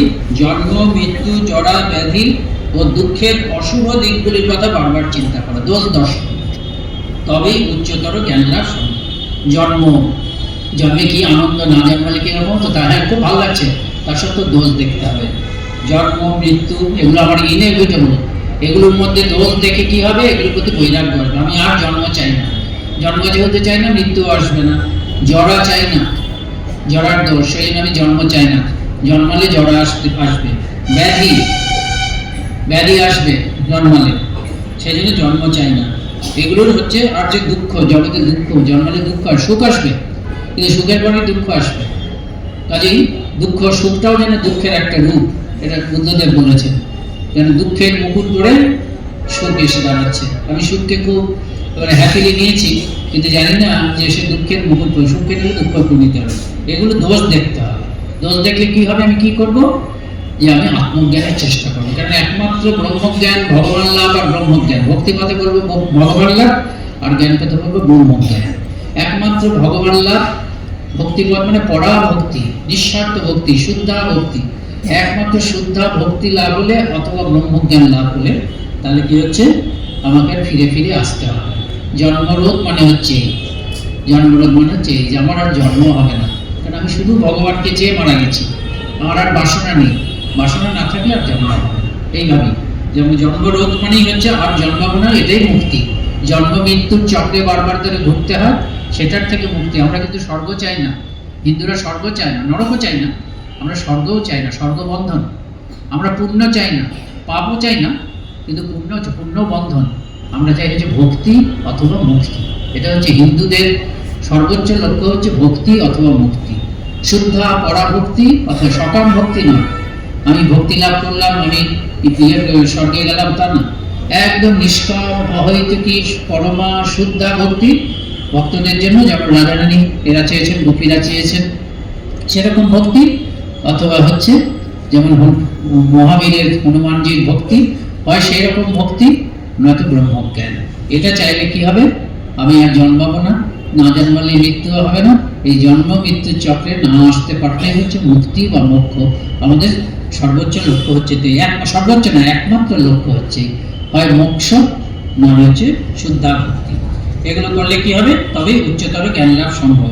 10 নম্বরে কি বলছেন, অশক্তি রণবৈ সিংহ পুত্র দ্বার গৃহাদিষু নিত্যঞ্চ সমচিত্তত্তম ইষ্টা অনিষ্ট উপপত্তিষু। মানে এটা হচ্ছে কি, অশক্তি মানে অনাসক্তি থাকতে হবে, যে কোনো ব্যাপারে অনাসক্তি। কিছু পেলাম কি, পুত্র দ্বার গৃহাদিষু, পুত্র স্ত্রী গৃহাদি পদার্থে অনাসক্তি, পুত্রাদি সুখ দুঃখে আপনাকে সুখী বা দুঃখী মনে না করা, মমত্বের অভাব, এটা করতে হবে। আর কি, বাঞ্ছিত অবাঞ্ছিত লাভে সমচিত্ততা, নিত্যঞ্চ সমচিত্তত্তম ইষ্ট অনিষ্ট উপপত্তিষু। ইষ্ট মানে যেটা প্রিয়, খুব আকাঙ্ক্ষিত সেটা ঘটে গেছে, কি আনন্দ, আমরা ফোন করে করে সবাইকে বলি, সেলিব্রেট করি। আর অনিষ্ট খারাপ জিনিস ঘটেছে, একবারে ভেঙে পড়ি। এখানে বলছে মন্দ হোক, আকাঙ্ক্ষিত হোক বা অনাকাঙ্ক্ষিত হোক, যাই পাই না কেন আমি বিচলিত হব না। এই সমত্তম সমচিত্তত্তম, মনের সমভাব রাখতে হবে, এগুলো হচ্ছে সাধনা। তারপরে 11 নম্বরে কি বলছে, 11 নম্বরে বলছে যে মই চ অনন্য যৌবনে ভক্তির অব্যভিচারিণী বিবিক্ত দেশ সেবিত্তম অরতির জনসংসদী, অরতির জনসংসদী। এটা খুব বিখ্যাত শ্লোক, অরতির জনসংসদী। মই আমাতে অনন্য, মই মানে আমাতে অনন্য যোগেন, অনন্য চিত্তে বা সর্বান্তঃকরণে অব্যভিচারিণী ভক্তি, একান্ত ভক্তি আমার প্রতি থাকবে। আর বিবিক্ত দেশ সেবিত্তম, বিঘ্ন শূন্য নির্জন স্থানে আমি বাস করব। চ জনসংসদী, অরতি, জনসংসদ পছন্দ হয় না। এইগুলো কি হচ্ছে, এগুলো হচ্ছে আমার জ্ঞান লাভের লক্ষণ, এগুলো জ্ঞান লাভের সাধন। আমার একদম দেখুন ভক্তির দ্বারা জ্ঞান লাভ, যে আমাদের অনন্য ভক্তি চাই, ভক্তি আর জ্ঞানের কোনো বিরোধ নেই। আমাদের অনন্য, আমি ঠাকুর শ্রীরামকৃষ্ণ ছাড়া জানি না, ঠাকুর তুমি সব, তুমি যা করো, এরকম। শ্রীকৃষ্ণ যা হয়, ভগবান বলছেন আমার প্রতি অব্যভিচারিণী ভক্তি থাকবে। আর সে কি করবে, সে তো ভগবান ছাড়া কিছু জানে না, সেই জন্য নির্জন জায়গায় থাকবে, যেখানে মানুষজন যাবে না, সেখানে সে কি করবে, শুধু ভগবান ভগবান করবে। এটা হচ্ছে লক্ষণ। আর কি বলছেন, অধ্যাত্ম 12 নম্বর, অধ্যাত্ম জ্ঞান নিত্যত্বম তত্ত্ব জ্ঞানার্থ দর্শনম এতজ জ্ঞানমিতি প্রক্তম অজ্ঞানম যদ অত অন্যথা। ওই জ্ঞান আর অজ্ঞান জানতে চাচ্ছেন তো, যে এগুলো হচ্ছে জ্ঞান, এর বিপরীতটা হচ্ছে অজ্ঞান। কি বলছেন, অধ্যাত্ম জ্ঞান নিত্যত্বম, আত্মজ্ঞানে অবিচলিত নিষ্ঠা, একদম আত্মজ্ঞানে অবিচলিত নিষ্ঠা, ভগবান ছাড়া কিচ্ছু জানে না। তারপর কি বলছেন, তত্ত্ব জ্ঞানার্থ দর্শন, তত্ত্বজ্ঞানের প্রয়োজন সম্বন্ধে আলোচনা বা তত্ত্বজ্ঞানের অনুসন্ধান, সবসময় এইসব আলোচনা করছে, যাতে ভগবান লাভ হয়, যাতে ব্রহ্মজ্ঞান লাভ হয়, আত্মজ্ঞান লাভ হয়। আর কি বলছেন, এতৎ জ্ঞানম প্রক্তম, এগুলো হচ্ছে জ্ঞানের সাধনা, যে সব সময় ভগবানের বা আত্মজ্ঞানে অবিচলিত নিষ্ঠা, আর সব সময় আত্মজ্ঞানের বা ভগবানের ভক্তি লাভের কথাই আলোচনা করছে, অনুসন্ধান করছে। এগুলো হচ্ছে জ্ঞানের সাধনা বলা হয়। আর কি, যত অত অন্যথা, এর বিরুদ্ধে যারা বিপরীত যারা যেগুলো, সেগুলো হচ্ছে তৎ অজ্ঞান, সেগুলো হচ্ছে জ্ঞান লাভের বিরোধী সাধন। একেবারে বেশি মন সিনেমা দেখার জন্য, বয়স হয়ে গেছে তাও টিভি দেখে না দেখে পারে না, সেই চাপতে ডুবে যাচ্ছে। এগুলো হচ্ছে ভগবান লাভের বিরোধী সাধন, এগুলো দেখতে হবে। আমার আপনি বয়স হয়েছে বলেই আমার কামনা বাসনা দূর হয়ে যাবে তারা নয়, কামনা এটা চুলদারি নয় যে ব্যবহার না করলে বেড়ে যাবে। তেমনি ভক্তি বৈরাগ্য এটা বয়সের সঙ্গে সঙ্গে বাড়বে তা নয়, চর্চা করতে হবে। বরঞ্চ চর্চা না করলে বিপদ আছে। বিপদ আছে কেন কি, শরীর দুর্বল হলে মন দুর্বল হয়ে যায়, তখন অল্প বয়সে যে বিরুদ্ধ টানগুলো আমি সমাজের ভয়ে শক্তভাবে দমন করে রাখতাম, যদি নিয়মিত চর্চা না হয়, সাধন ভজন না হয়, তখন কি হবে, আমাকে ওভারটেক করে মানে ওভারকাম করে সেগুলো হয়তো প্রকাশিত হয়ে যাবে। যখন অজ্ঞাতসারে প্রকাশ হবে, যেটা আমি পরে চিন্তা, যখন মানুষ যখন পরে চিন্তা করবে তখন তার নিজেরই খারাপ লাগবে। ওই যে নিয়মিত চেষ্টা, ইটারনাল ভিজিলেন্স, সব সময় সাধন ভজন। সাধন ভজন মানে কি, সবসময় চোখ বুঝে সাধন ভজন না, মনে বিচার করে নিজের মনকে যেটা ভালো সেটার দিকে দিয়ে যেতে হবে, যেটা মন্দ সেটার থেকে একর উপরে নিয়ে আসতে হবে, এই করতে হবে। মন্দ চিন্তা আসলে গায়ে একটা মাছি বা মশা বসলে আমরা যেমন এরকম করে দিই, সরিয়ে দিই, কেউ বলতে হয় না, কথা বলছি হয়তো আপনার সঙ্গে, এখনো যদি কোনো মশা টশা বসে আপনার খেয়ালও থাকবে না, হাতটা চলে যাবে। ঠিক সেইভাবে মনের মধ্যে যখন বিপরীত চিন্তাটা সূক্ষ্ম আকারে আসে, এমন অভ্যাস করা যায় যে ওই ঝেড়ে ফেলার মতন আমার ভেতরের অভ্যাসটা এমন ঝেড়ে ফেলা। প্রথম দিন হবে না, কিন্তু চেষ্টা করতে করতে এরকম হবে। এতটাই সম্ভব যে ঘুমের ঘরেও আপনার মন আপনাকে কখনো বিপরীত ভগবান বিরোধী চিন্তা করতে দেবে না। এটাই হচ্ছে সাধন। তারপরে 13 নম্বর কি বলছেন, জ্ঞেয়ম যত্তম প্রবক্ষ্যামি যজ জ্ঞাত্বা অমৃতম প্রশ্নুতে অনাদিমৎ পরম ব্রহ্ম ন সৎ ন অসৎ উচ্যতে। জ্ঞেয়টা কি, এই হচ্ছে জ্ঞেয়, যা জ্ঞেয় তাই জানতে বলছি। বলতে জ্ঞান কি, জ্ঞেয় কি বলছে তো, এই অমৃতত্ব, এই ব্রহ্মই হচ্ছে জ্ঞেয় বস্তু, যা জানতে পারলে মোক্ষ লাভ করতে পারবে। সে জ্ঞেয় কি, সেই পরব্রহ্ম। এই পরব্রহ্মের কোনো আদি নেই, অন্ত নেই। সেই পরব্রহ্ম কার্য নন, কারণ নন, করণ নন, কারণ নন না, করণ এটা হবে। পরব্রহ্ম তিনি কার্য নন, কার্য মানে কোনো কিছু ফল নয়, তিনি যা কিছু কার্য মানে এফেক্ট, কজ অ্যান্ড এফেক্ট, কোনো কিছু যা দেখছো তার কারণ নয়। সেটা কারণ নয় মানে কি, তিনি সৃষ্টিকর্তা ঠিক নন বেদান্তের দিক থেকে, তিনি আছেন তার মায়া শক্তির দ্বারা সৃষ্টি হচ্ছে। জগৎটা হচ্ছে ব্রহ্মের কারণ, ব্রহ্ম হচ্ছে জগতের কারণ নয়। ব্রহ্মের যে মায়া শক্তি, ব্রহ্ম আছে বলেই মায়া শক্তি কাজ করছে, কিন্তু ব্রহ্মের মায়া শক্তি হচ্ছে জগতের কারণ। সেই জন্য বলছেন এই জগৎ ব্রহ্মের কারণ নয়, ব্রহ্মের কার্য নয়। কারণ থেকে যেটা হয় সেটা হচ্ছে কার্য। আমরা যা কিছু করি কারণ থেকে কার্য হচ্ছে, সেই কার্যটা আবার আরেকটার কারণ হচ্ছে। যেমন আপনারা যখন রান্না করেন, একটা তৈরি করলেন, ধরুন লুচি করছেন, ওই আটাটাকে মাখলেন, আটাটা হচ্ছে কারণ ওই লেচিটা, তাই না? আটাটা হচ্ছে কারণ ওই লেচিটা হচ্ছে কার্য, আটাটা হচ্ছে কারণ। আবার ওই লেচিটাই দিলেন যখন, লুচিটা কার্য হয়ে গেল, ওই লেচিটা হচ্ছে কারণ। সেজন্য জগতে সবকিছু যে এই বিকার হচ্ছে, পরিবর্তন হচ্ছে, প্রকৃতির বিকৃতি, প্রকৃতির থেকে বিকৃতি হচ্ছে, প্রকৃতি আর বিকার, জগৎ সবসময় পরিবর্তন।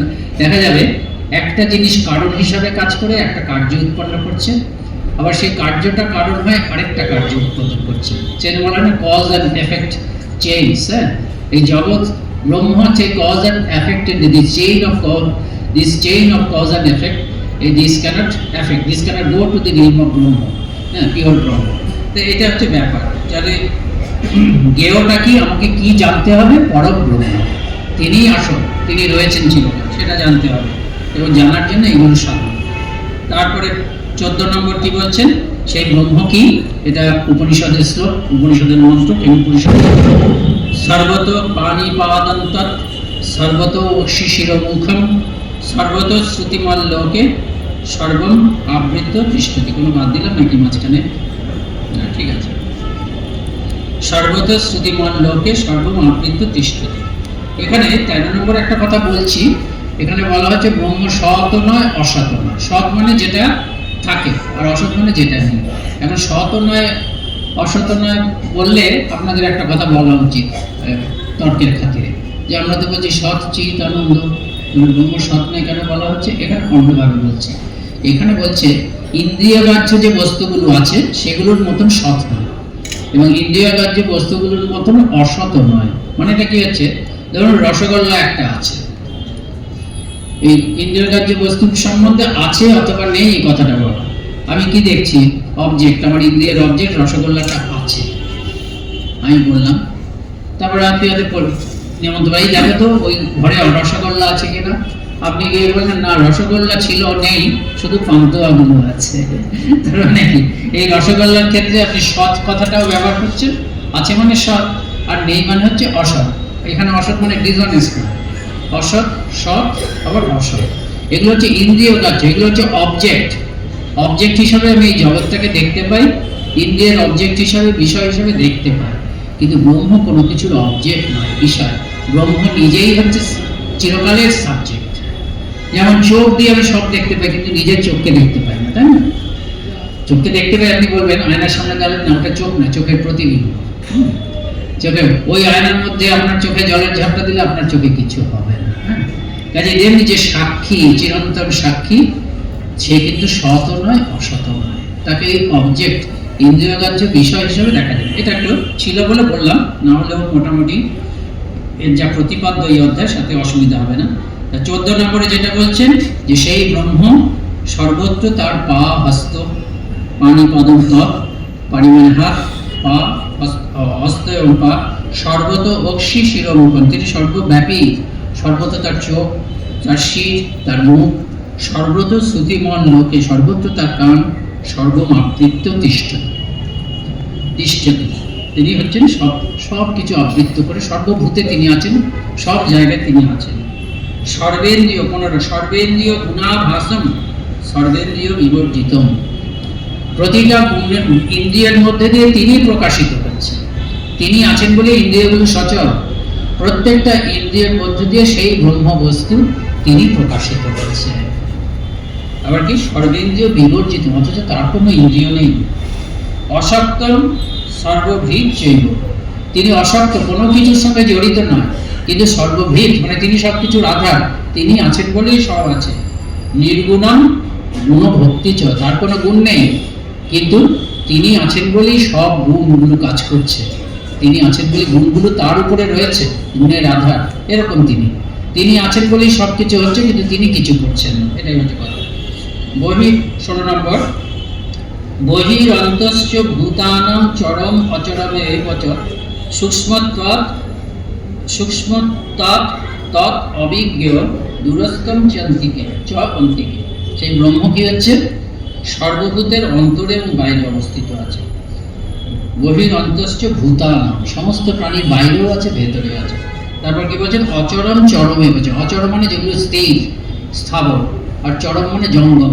যত গতিশীল বস্তু, যত স্থির বস্তু মানে হচ্ছে এইসব পাহাড় টাহাড় ইত্যাদি, জগতে তো তাই বিরাট বিরাট স্থির বস্তু আছে, আর অনেক চলমান আছে, বড় বড় হাতি আছে, ছোট ছোট মানুষ আছে, তার থেকেও ছোট পোকামাকড় আছে। তাহলে জগৎ জুড়ে হচ্ছে চলমান এবং স্থির বস্তু, সবগুলোর মধ্যে তিনি আছেন, কিন্তু সেগুলোর বাইরে ভেতরে সবই আছেন তিনি, কিন্তু সূক্ষ্মতা বশত তিনি অবিজ্ঞেয়, অর্থাৎ ইন্দ্রিয় মন বুদ্ধির দ্বারা তাকে বোঝা যায়। তিনি অতি দূরবর্তী, কারণ ইন্দ্রিয় মন নিয়ে দেখা যায় না, তো আমরা সব কিছু দেখতে পাচ্ছি, তাকে দেখতে পাচ্ছি না, সেই জন্য দূরবর্তী। আবার কি, অথচ নিকটেই অবস্থিত, একবার ভেতরেই আছেন। তো এই ইন্দ্রিয় মন বুদ্ধির বাইরে যদি যেতে পারি, তখন দেখা যাবে তিনি চিরকাল আছে। স্বামীজির কবিতা আছে না, তুমি এত ইন সার্চ অফ গড, কবিতা আছে না, আমি পাহাড়ে পর্বতে উপত্যকায় ঘুরেছি, আমি কখনো বুঝিনি যে তুমি এত কাছে, আমারই অন্তরে তুমি চিরকাল রাজার গৌরব, এসব আছে। অনুবাদ। তাহলে 16 নম্বর হলো, তাড়াতাড়ি যেতে হবে।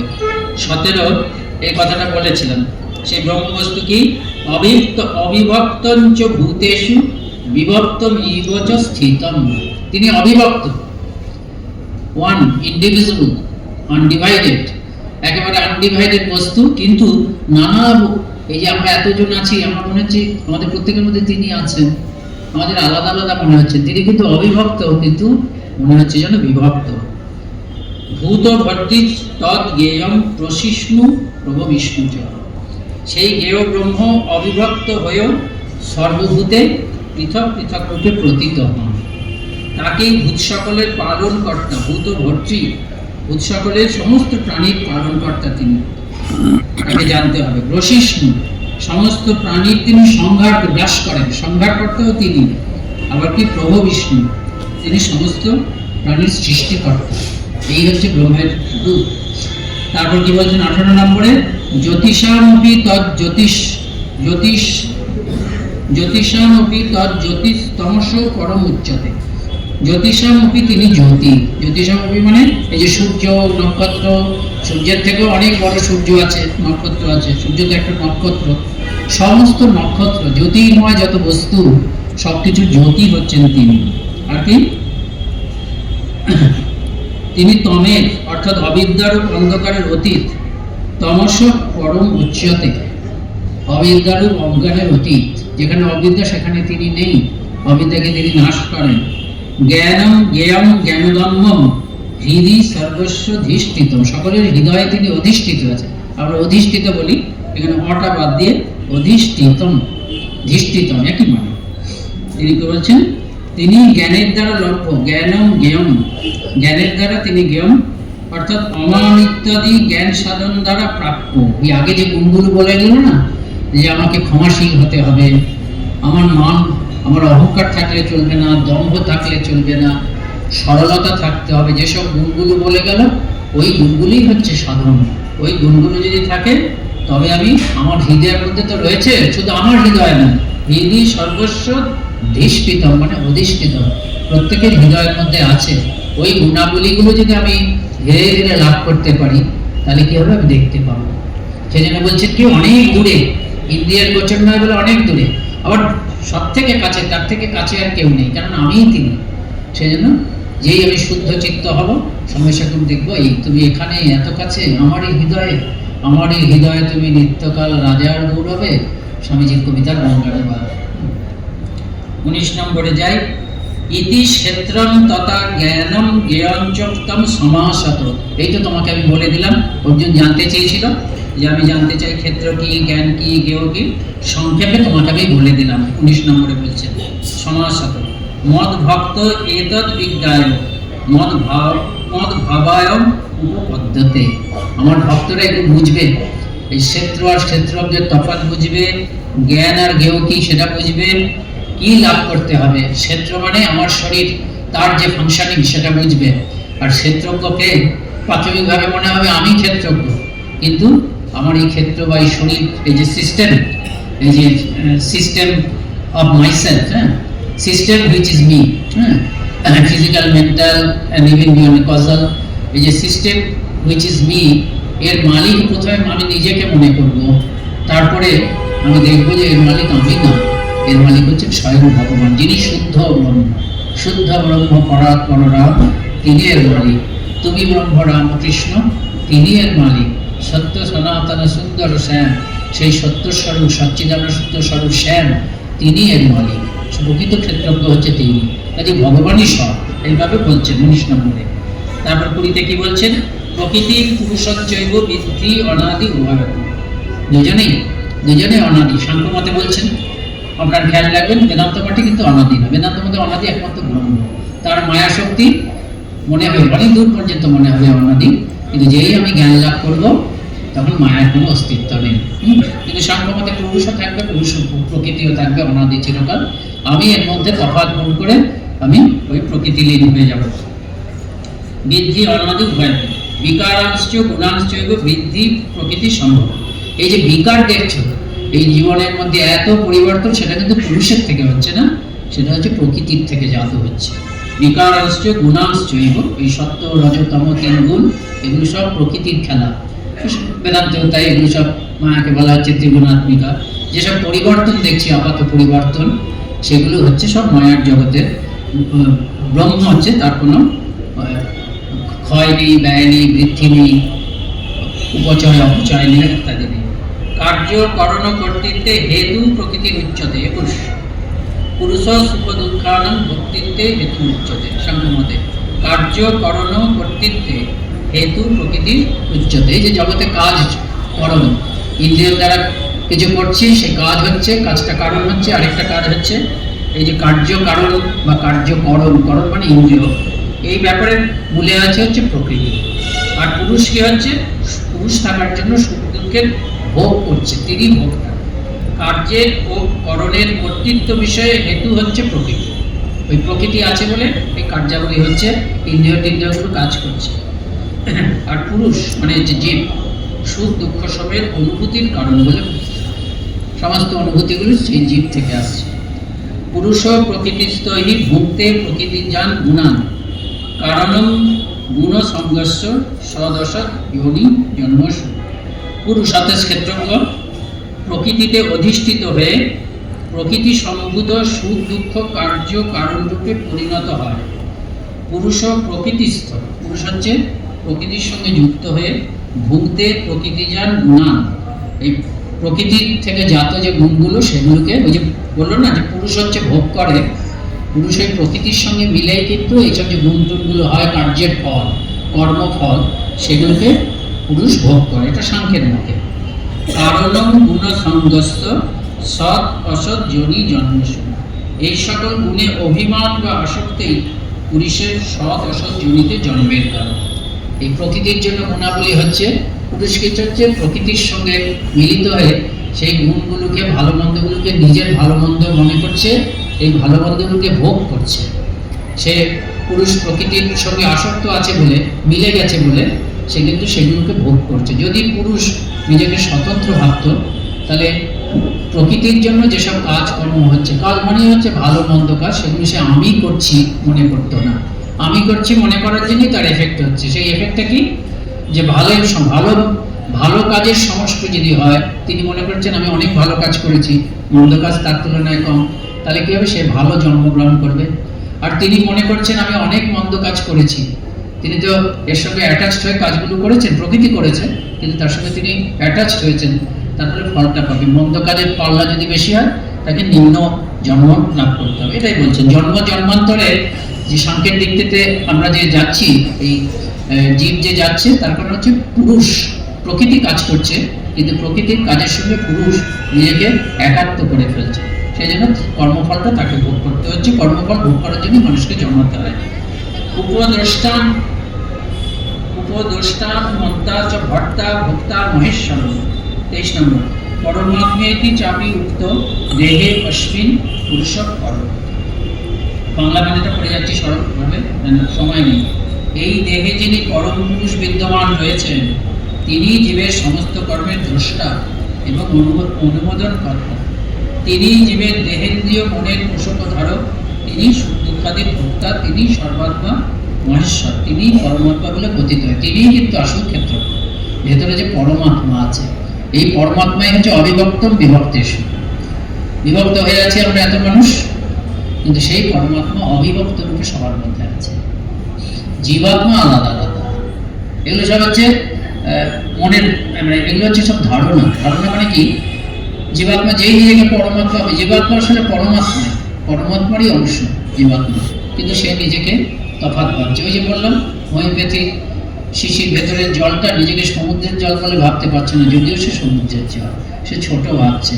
ওই বিরাট জ্বালার জলটা, সে যদিও সমুদ্রের জল, নিজেকে সমুদ্রের জল বলে না ভেবে বিরাট অহংকার করছে, আমি বিরাট। তেমনি আমরা আসলে পরমাত্মা, কিন্তু এই ক্ষেত্রের সঙ্গে নিজেকে জড়িয়ে ফেলেছি। ক্ষেত্র মানে এই সিস্টেম, মানে আমার সিস্টেমটা, আমি যে সিস্টেমের জন্য আমি নিজেকে এক্সিস্ট করছি বলে মনে হচ্ছে, আমি অবস্থান করছি এটা মনে হচ্ছে। আমার সূক্ষ্ম স্থূল কারণ শরীর, এটার সঙ্গে ওই আমার জীবাত্মার মধ্যে যে চৈতন্য অংশ আছে, সে এক করে ফেলেছে, সে আর পরমাত্মা থাকতে পারছে না, কিন্তু পরমাত্মাই হচ্ছে আসল। 24 নম্বরে কি বলছেন, এবং ব্যক্তি পুরুষং প্রকৃতিঞ্চ গুণৈ সর্বথা বর্তমানেপি ন স ভূয় অভিজায়তে। যারা এই পুরুষ এবং প্রকৃতিকে এইভাবে ঠিক ঠিক বুঝতে পারে, মানে পুরুষ এবং প্রকৃতির রহস্যটা একদম ঠিক ঠিক পাকা, এগুলো আছে, কিন্তু আমি জানি প্রকৃতির খেলা, পুরুষের খেলা, পুরুষের ভুল মানে কি, ওই যে প্রকৃতির সঙ্গে একাত্ম হচ্ছে সেটা পুরুষ, এটা সব বুঝে গেছি, বুঝতে পেরেছি। সে কি হয়, সর্বথা বর্তমান হবে, যে সে যেখানেই থাকুক না কেন কি হয়, ন স ভূয় অভিজায়, তার আর জন্ম হবে না। যিনি পুরুষ ও গুণ সহিত প্রকৃতিকে জানেন, অর্থাৎ ক্ষেত্রজ্ঞ ও ক্ষেত্রের স্বরূপ সম্পর্কে বিবেক জ্ঞানী, তিনি যে কোনো অবস্থায় অবস্থিত থাকলেও তার আর এ সংসারে জন্মগ্রহণ হবে না, তিনি মুক্তি লাভ করেন। একবার যদি মুক্তি লাভ করি, আমার কাশিতে গিয়ে মরার দরকার নেই, আমি যে কোনো জায়গায় মরি, মূর্ছিত হয়ে মরি, কিচ্ছু যায় আসে না, আমার গতি একই হবে। ধ্যানে, আচ্ছা এবার কি কিভাবে পাওয়া যায়? ধ্যানেন আত্মনি পশ্যন্তি কেচিদ আত্মনা আত্মনম। কেউ কেউ কি করে, এই ব্রহ্মজ্ঞান লাভ করে কি করে, ধ্যানেন আত্মনি পশ্যন্তি। কোন কোন সাধক শুদ্ধ অন্তঃকরণের সাহায্যে ধ্যান যোগে নিজের অন্তরেই পরমাত্মাকে সাক্ষাৎ করে। ধ্যানেন আত্মনি পশ্যন্তি কেচিদ আত্মানম আত্মনা। এই আত্মাকে কেউ কেউ আত্মানম, নিজের আত্মাকে দেখছেন, আত্মনা নিজের মন বুদ্ধির মানে ধ্যান যোগের সাহায্যে শুদ্ধ মনের দ্বারা, ধ্যানের দ্বারা দেখছেন, নিজের মধ্যেই দেখছেন। আত্মনি পশ্যন্তি, দূরে যেতে হবে না, এখানেই সব কিছু আছে, সেখানে দেখছেন। অন্যেরা কি করে, সাংখ্যেন, কেউ কেউ জ্ঞান যোগের দ্বারা, সাংখ্য মানে হচ্ছে সাংখ্যেন যোগেন, কেউ কেউ জ্ঞান যোগের দ্বারা দেখে, কেউ কেউ কর্মযোগেন চাপড়ে, কর্মযোগের দ্বারাও আত্মজ্ঞান পাবে, এরকম করে। এছাড়াও যারা আছে তারা তো এসব করে না, কিন্তু তারা সিদ্ধ গুরু পেয়ে গেছে, মহাভাগ্যবান। অন্যে তু এবং অজানন্ত, তারা হয়তো কর্মযোগ জানে না, জ্ঞানযোগ জানে না, ধ্যান জানে না। শুদ্ধা অন্যের উপাসতে, কেউ কেউ আছে কি ওই এগুলো জানে না, না পেয়ে কি করছে, আত্মদ্রষ্টা আচার্যের কাছ থেকে তারা শুনতে পায়, মানে সৌভাগ্য হয়েছে, শুনে কি করছে, তারা উপাসনা করে, সাধন ভজন করে। তে অপি চ অতিতরন্তেব মৃত্যুম শ্রুতি পরায়ণ, তারাও মৃত্যুকে অতিক্রম করে। এই মৃত্যুকে অতিক্রম করে মানে জন্ম মৃত্যুকে অতিক্রম করে। তারা ওই আচার্যের কাছ থেকে শোনে, খুব শ্রদ্ধার সহকারে শোনে, করে গুরু প্রদত্ত পথে তারা সাধন করে, করে মৃত্যুকে অতিক্রম করে, মানে আর জন্মায় না, কাজে আর মৃত্যু হয় না, অর্থাৎ মুক্তি লাভ করে। আবার 27 নম্বরে কি বলছেন, যাবৎ সঞ্জয়তে কিঞ্চিত সত্যম স্থাবর জঙ্গমম ক্ষেত্রকে সঞ্জয় তদ্বৃত্তি ভরতর্ষ। যেখানে যত কিছু আছে, এবার বলছেন সব কিছুই ক্ষেত্র আর ক্ষেত্রজ্ঞের সংযোগ, অর্থাৎ চৈতন্য পরমাত্মা এবং জড়বস্তুর সংযোগ। সৃষ্টি মানেই হচ্ছে তাই। হে ভরতকুল শ্রেষ্ঠ, ভরতর্ষ বলছে তো, হে ভরতকুল শ্রেষ্ঠ, এই বিশ্বে স্থাবর জঙ্গম যা কিছু বস্তু উৎপন্ন হয় তা সবই এই ক্ষেত্র এবং ক্ষেত্রজ্ঞের সংযোগ হতে হয়ে থাকে। ক্ষেত্র মানে হচ্ছে এই জড় পদার্থ, আর ক্ষেত্রজ্ঞ মানে পরমাত্মা চেতন। চিৎ জড় রথি বলা হয়, চিৎ জড় বোঝা যায় না, মাঝখানে কি করে মিলল সেটাই হচ্ছে মায়া। আমরা বেদান্ত বলি ওটাই মায়া, অঘটন ঘটন প্রতিবেশী মায়া। চৈতন্য আছে, চৈতন্যের সঙ্গে জড় বস্তু মিলে এই সৃষ্টি বলতে আমরাও আছি, এই প্রাণীরাও আছে, আবার এই বিশ্ব ব্রহ্মাণ্ডও আছে। সমম সর্বেষু দূতেষু তিষ্ঠন্তম পরমেশ্বর। এই পরমেশ্বর কিন্তু এত প্রাণী, তো প্রত্যেকটা প্রাণীর মধ্যে সমভাবে আছে। ছোট্ট একটা পিঁপড়ার মধ্যে কম নেই, আর একটা বিরাট হাতির মধ্যে বেশি নেই, বা আমি একজন সাংঘাতিক শ্রেষ্ঠ প্রাণী মানুষ, আমার মধ্যে বেশি নেই, একেবারে সমভাবে সেই পরমাত্মা রয়েছে। তারপরে কি 28 নম্বর বলছে, এটা বিনাশ্বর সু অবিনাশ্বত্তম যশ্বতি সপশ্যতি। এই যে বিভিন্ন প্রাণী স্থাবর জঙ্গম, এরা তো বিনাশী, এদের প্রত্যেকের মধ্যে সেই পরমাত্মা সমভাবে আছে, এবং এই বিনাশী বস্তু সকলের মধ্যে, প্রাণী সকলের মধ্যে থাকা সত্ত্বেও তিনি চিরকাল অবিনাশী। এরকম ভাবে যে বুঝতে পারে, এটা তো সত্য, ফ্যাক্ট। এই ফ্যাক্ট, এই চিরন্তন সত্যটাকে যে দেখতে পায়, য পশ্যতি স পশ্যতি, যে এই চিরঞ্জন সত্যটাকে দেখতে পায় সেই ঠিক ঠিক দেখতে পাচ্ছে যে চারপাশে বিনাশশীল বস্তু, তার মধ্যে তিনি অবিনাশী রয়েছেন। যেমন অক্ষয়, শ্রীরামকৃষ্ণের ভ্রাতুষ্পুত্র অক্ষয়ের মৃত্যু হল অল্প বয়সে, সবাই কাঁদছে। সেই মুহূর্তে শ্রীরামকৃষ্ণ কি দেখলেন, যে শরীরটা তলোয়ারের খাপের মধ্যে পতন রয়ে গেল, ভেতরে যে আত্মাটা আছে সেটাকে কি নিয়ে চলে গেল। ভেতরের আত্মা, আসল জিনিসটার কিছু হলো না, অবিনাশী বস্তুটা সেটা অবিনাশী থেকে গেল, বিনাশী বস্তুটা পড়ে রইল শরীরটা। সবাই কাঁদছে, তিনি হাসছেন, একেবারে সবাই অবাক হলো। কিন্তু দুদিন বাদে আবার তিনি অবতার, তো তিনি মানুষের মতন, তাকে কাঁদতেই হবে। তিনি খুব কষ্ট পেলেন দুদিন বাদে। এইটা হচ্ছে ব্যাপার, এগুলো আমরা জানি সব। 34 সমম পশ্যন হি সর্বত্র সমবস্থিত ঈশ্বরম ন হিন্নস্তি আত্মনা আত্মানম তত ইয়াতি পরাম গতি। এরকম যে দেখতে পায়, সমম পশ্যন হি সর্বত্র সম অবস্থিতম ঈশ্বরম, এরকম যে ঈশ্বরকে সর্বভূতে সমভাবে দর্শন করে, তিনি আত্মার দ্বারা আত্মার হনন করেন না। ন হিনস্তি, তিনি করেন না। কেন হনন কেন বলছে না? হনন করেন না, হনন করেন না বলার কারণ হচ্ছে তার দৃষ্টিটা সব জায়গায় আত্মা আছে, সর্বব্যাপী আত্মা। আমি যদি একটা প্রাণীর মধ্যে আত্মাকে শুধু দেখি, যেমন আমরা সাধারণত আমরা নিজের মধ্যেই শুধু আত্মাকে দেখছি, তেমন কি সর্বব্যাপী আত্মাকে আমি কত খণ্ড করে ফেললাম। এটা তো হিংসারই সামিল, টুকরো করে ফেলা না। সর্বব্যাপী আত্মাকে লিমিটেড, অসীম আত্মাকে সীমাবদ্ধ করে ফেলাটাই হচ্ছে যেন হিংসা। সেই জন্য বলছেন কি, এরকম যে পশ্যতি, এরকম যে দেখে যে সর্বভূতের সেই পরমেশ্বর তিনি সমানভাবে আছেন, তিনি কখন কি করেন, তিনি কখনো আত্মাকে হিংসা করেন না। হিংসা করেন না মানে আত্মাকে তিনি সীমিতভাবে দেখতে পারেন না, খণ্ডিতভাবে দেখতে পারেন না। আত্মাকে তিনি সত্য স্বরূপে দেখেন, অর্থাৎ সর্বভূতে সর্বব্যাপী তিনি আছেন, এইভাবে তিনি দেখেন। তত ইয়াতি পরাম গতি, এবং সেই জন্যই আত্মজ্ঞান হয়ে গেছে, তো সেই জন্যই তিনি পরম গতি লাভ করেন, অর্থাৎ তিনি আত্মজ্ঞান লাভ করেন। এবার 30 নম্বরে কি বলছেন, প্রকৃতৈব চ কর্মাণি কিবমানানি সর্বস্ব ইয় পশ্যতি তথা আত্মানম কর্তারম সপশ্যতি। প্রকৃতির দ্বারাই আত্মা কর্তা নয়, প্রকৃতি কর্তা, এটা যিনি জানতে পেরেছেন। নানাভাবে আত্মজ্ঞানীর যে দৃষ্টিটা যে আলাদা, সেটা নানাভাবে বলছেন। তিনি বুঝতে পারেন যে পৃথিবীতে যা কিছু হচ্ছে আত্মা করছে না, প্রকৃতি করছে, এটা তিনি বুঝতে পারেন।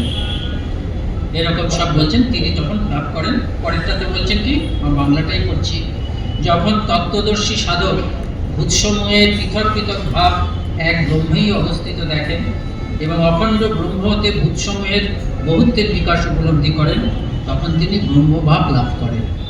তিনি দেখছেন এত লোক, এত যে আলাদা আলাদা মানুষ, আলাদা আলাদা প্রাণী, সেগুলো সব হচ্ছে কি হচ্ছে, এক ব্রহ্মেই অবস্থিত, ব্রহ্ম থেকে তারা আলাদা নয়। এতক্ষণ কি দেখছিলেন, বিভিন্ন বস্তুর মধ্যে ব্রহ্ম রয়েছে, এখন তারা দেখছে বিভিন্ন বস্তু ব্রহ্মের মধ্যে রয়েছে, আবার ব্রহ্মই বিভিন্ন বস্তুর মধ্যে, মানে উভয় দিক থেকে দেখছেন। এক ব্রহ্ম বহু হয়েছেন, আর এই বহু এক হয়েছে। এটা যখন দেখেন, তখন তারা কিন্তু ব্রহ্ম সম্পদ্যতে তদা, তারা তখন ব্রহ্মজ্ঞানকে লাভ করেন। অনাদিত্বাৎ নির্গুণত্বাৎ পরমাত্মা অহম অব্যয় শরীরস্থ বলতেও ন করতি ন লিপ্যতে। এই আত্মা কি হচ্ছে, এই আত্মা হচ্ছে অনাদি, এর কোনো গুণ নেই, অব্যয়। সেই যে শরীরের মধ্যে পরমাত্মা থাকলেও এই শরীরের ইন্দ্রিয় টিন্দ্রিয় দ্বারা এটা কখনো লিপ্ত হয় না, এগুলো স্পর্শ করতে পারে না। উদাহরণটা কি দিচ্ছেন 33 নম্বরে, যথা সর্বগতম সস্মাৎ আকাশ ন উপলিপ্যতে। আকাশ মানে ওই আকাশ না, স্পেস, সব জায়গায় স্পেসটা রয়েছে, এত সূক্ষ্ম। এই গ্লাসের মধ্যে যে স্পেসটা আছে, ফাঁকা জায়গাটাকে স্পেস বলছে, আবার ওখানে একটা নোংরা জায়গায় একটা স্পেস আছে, সেই স্পেসটা কোনটার সঙ্গে কিন্তু লিপ্ত হচ্ছে না। তেমনি আত্মাও কি হচ্ছে, সর্বব্যাপী, তো দেহের মধ্যে আছে, দেহের মধ্যে কত কি আছে, মন বুদ্ধি আছে, 3 গুণের খেলা আছে, সুখ দুঃখের খেলা আছে, রাগ হিংসার খেলা আছে, কিন্তু আত্মা কোনো কিছু যারা সাথে জড়িয়ে পড়েন না, লিপ্ত হন না, তিনি একই রকম আছেন, নির্লিপ্ত। যথা 34 যথা প্রকাশয়তি একম কৃষ্ণম লোকমিমং রবি ক্ষেত্রম ক্ষেত্রী তথা কৃষ্ণম প্রকাশয়তি ভারত। তার মানে ক্ষেত্র আর ক্ষেত্রী, তো ক্ষেত্রী মানে হচ্ছে ক্ষেত্রজ্ঞ পরমাত্মা। সেই ক্ষেত্রজ্ঞ কি করেন, যেমন রবি, যেমন সূর্য, যেমন যথা প্রকাশয়তি এক কৃষ্ণম লোকমিমং, এক রবি, এক সূর্য যেমন এই সমস্ত জগৎকে আলোকিত করে, তেমনি পরমাত্মা ক্ষেত্রজ্ঞ তো একজনই, সেই ক্ষেত্রজ্ঞ হচ্ছে পরমাত্মা। তিনি কি করেন, তিনি এক হয়েও সমগ্র ক্ষেত্র বা দেহকে প্রকাশিত করেন। একই ক্ষেত্রজ্ঞ, এক পরমাত্মা। যেমন এক সূর্য সারা পৃথিবীকে আলোকিত করে, তেমনি এক পরমাত্মা তিনি প্রতিটি ক্ষেত্রকে আলোকিত করেন। প্রতিটি ক্ষেত্রকে আলোকিত করেন, আমার এই ক্ষেত্রের সব অংশটাকে আলোকিত করেন। আমার এই ক্ষেত্র মানে শরীরের মধ্যে স্থূল শরীর, কারণ শরীর, সূক্ষ্ম শরীর এসব তো আছে, গোটাটাকে তিনি আলোকিত করে দেন। এই যে কথা বলছি, বেঁচে আছি, চলাফেরা করছি, চিন্তা করছি, সৎচিন্তা করছি, সব চিন্তাকে ধরে রাখার চেষ্টা করছি, সব কিছু হচ্ছে সেই পরমাত্মা আছেন বলে ক্ষেত্রজ্ঞ। এই ক্ষেত্রজ্ঞ আমার মধ্যে আছেন, থেকে আমাকে পরিচালিত করছেন। এই ক্ষেত্রজ্ঞ বা পরমাত্মা তিনি সবার মধ্যে, প্রত্যেকের মধ্যে থেকে পরিচালিত করছেন। এই ক্ষেত্রজ্ঞ সারা বিশ্ব ব্রহ্মাণ্ড সমস্ত সৃষ্টির মধ্যে থেকে, বাইরে থেকে তিনি তাকে পরিচালিত করছেন। সেই জন্য এবার 35 নম্বর শেষ করে দিতে পারবো মনে হচ্ছে। আপনাকে 6:30 পর্যন্ত সময় দিয়েছে, 5 মিনিট আগে শেষ করতে পারবো মনে হচ্ছে। ক্ষেত্র ক্ষেত্রজ্ঞয়োর এবং অন্তরম জ্ঞান চক্ষুষা ভূত প্রকৃতি মোক্ষাঞ্চ ইয়ে বিদু ইয়ান্তি তে পরম। এইভাবে যে জানতে পারে, আগে বলেছি একই তত্ত্বকে নানা দৃষ্টিভঙ্গি, নানা দৃষ্টিকোণ, অ্যাপ্রোচটা ডিফারেন্ট করছে, কিন্তু একই তত্ত্বকে বলা হচ্ছে। কাজে এই অধ্যায়ে ক্ষেত্র ক্ষেত্রজ্ঞ এইভাবে বোঝানো হলো। এবং বলছেন ক্ষেত্র ক্ষেত্রজ্ঞয়ের এবং অন্তর, ক্ষেত্র এবং ক্ষেত্রজ্ঞ এই শারীরিক সিস্টেম মানে দি সিস্টেম হুইচ ইজ মি, এইটা এবং এর মালিক, এই দুয়ের মধ্যে সেই নিয়ে হচ্ছে ক্ষেত্রজ্ঞ। এই দুটোর মধ্যে যে অন্তর, যেটা তফাৎ, যেটা মূল বৈশিষ্ট্যগত তফাৎ, সেটা যে বুঝতে পারে জ্ঞান ও চক্ষুষা, এটা বোঝার জন্য জ্ঞান চোখ দরকার। সে কি হয়? ভূত প্রকৃতি মোক্ষাঞ্চ, এবং সঙ্গে সঙ্গে ভূত প্রকৃতির অধীনতার থেকে জীবের মুক্তির উপায় জানে। ভূত প্রকৃতির, আমরা সব প্রকৃতির অধীন, মায়ার অধীন। এই মায়ার থেকে কিভাবে উদ্ধার পাবো, মায়া মুক্ত কিভাবে হবো, প্রকৃতির থেকে মুক্ত হবো কি করে, এটাও যিনি জানেন। যেমন নিবেদিতা বলছেন শরীর আর আত্মা আলাদা বুঝে গেছে। এই শরীর আর পরমাত্মা আলাদা যে বুঝেছে, আবার এর সঙ্গে সঙ্গে শরীর কি করে, আমি কি করে এই মায়ার কবল থেকে মুক্ত পাবো, সেটা যে জেনেছেন, সেই হচ্ছে ঠিক লক্ষ্যে পৌঁছে গেছেন। সে কি করে, যে জানেন জানতি তে পরম, সেই কিন্তু এই পরম লক্ষ্যে পৌঁছে যায়। অর্থাৎ তিনি পরমাত্মার স্বরূপ হয়ে যান, তিনি লক্ষ্যে পৌঁছে যান। সে জানে যে দেহ আর আত্মা আলাদা, দেহ আর পরমাত্মা আলাদা। এই দেহ বলতে কিন্তু স্থূল শরীর, সূক্ষ্ম শরীর, কারণ সব বোঝাচ্ছে। এই দেহই হচ্ছে ক্ষেত্র এবং পরমাত্মা আলাদা। ওই পরমাত্মাই হচ্ছে ক্ষেত্র। সে জানে ক্ষেত্র এবং ক্ষেত্রজ্ঞ আলাদা। আর কি জানে? সে জানে প্রকৃতির কবল থেকে আমরা কি করে মুক্তি পেতে পারি। প্রকৃতির কবলে থাকা মানেই হচ্ছে ক্ষেত্র মনে থাকা। আমি যদিও ক্ষেত্রজ্ঞ, কিন্তু আমি নিজেকে ভাবছি ক্ষেত্র। এই যে প্রকৃতির কবল থেকে, মায়ার কবল থেকে মুক্ত হওয়ার তরিকা যে জানে, আবার যে নিজেকে, যে এই ব্যাপারটাও জেনে গেছে যে ক্ষেত্র আর ক্ষেত্রজ্ঞ আলাদা, দেহ আর পরমাত্মা আলাদা, সে কি করে? তে ইয়ান্তি পরম, সে কিন্তু এই পরম লক্ষ্যে পৌঁছে যায়। সে আত্মজ্ঞান লাভ করে বা পরাভক্তি লাভ করে ভগবানের সঙ্গে এক হয়ে যায়। এখানেই এই ক্ষেত্র ক্ষেত্রজ্ঞ বিভাগ যোগ নাম, এখানে কি হলো? তাহলে এগুলো আমরা বলি। ইতি শ্রী মহাভারতে শতসহস্রাম সংগীতায়াম বৈশাখিকাম ভীষ্ম পর্বণি শ্রীমদ্ ভগবদ গীতাসু উপনিষৎসু ব্রহ্মবিদ্যায়াম যোগশাস্ত্রে শ্রীকৃষ্ণার্জুন সংবাদে ক্ষেত্র ক্ষেত্রজ্ঞ বিভাগ যোগ নাম 13 অধ্যায়। উপনিষদ চর্চা আমরা করলাম। শ্রীকৃষ্ণ।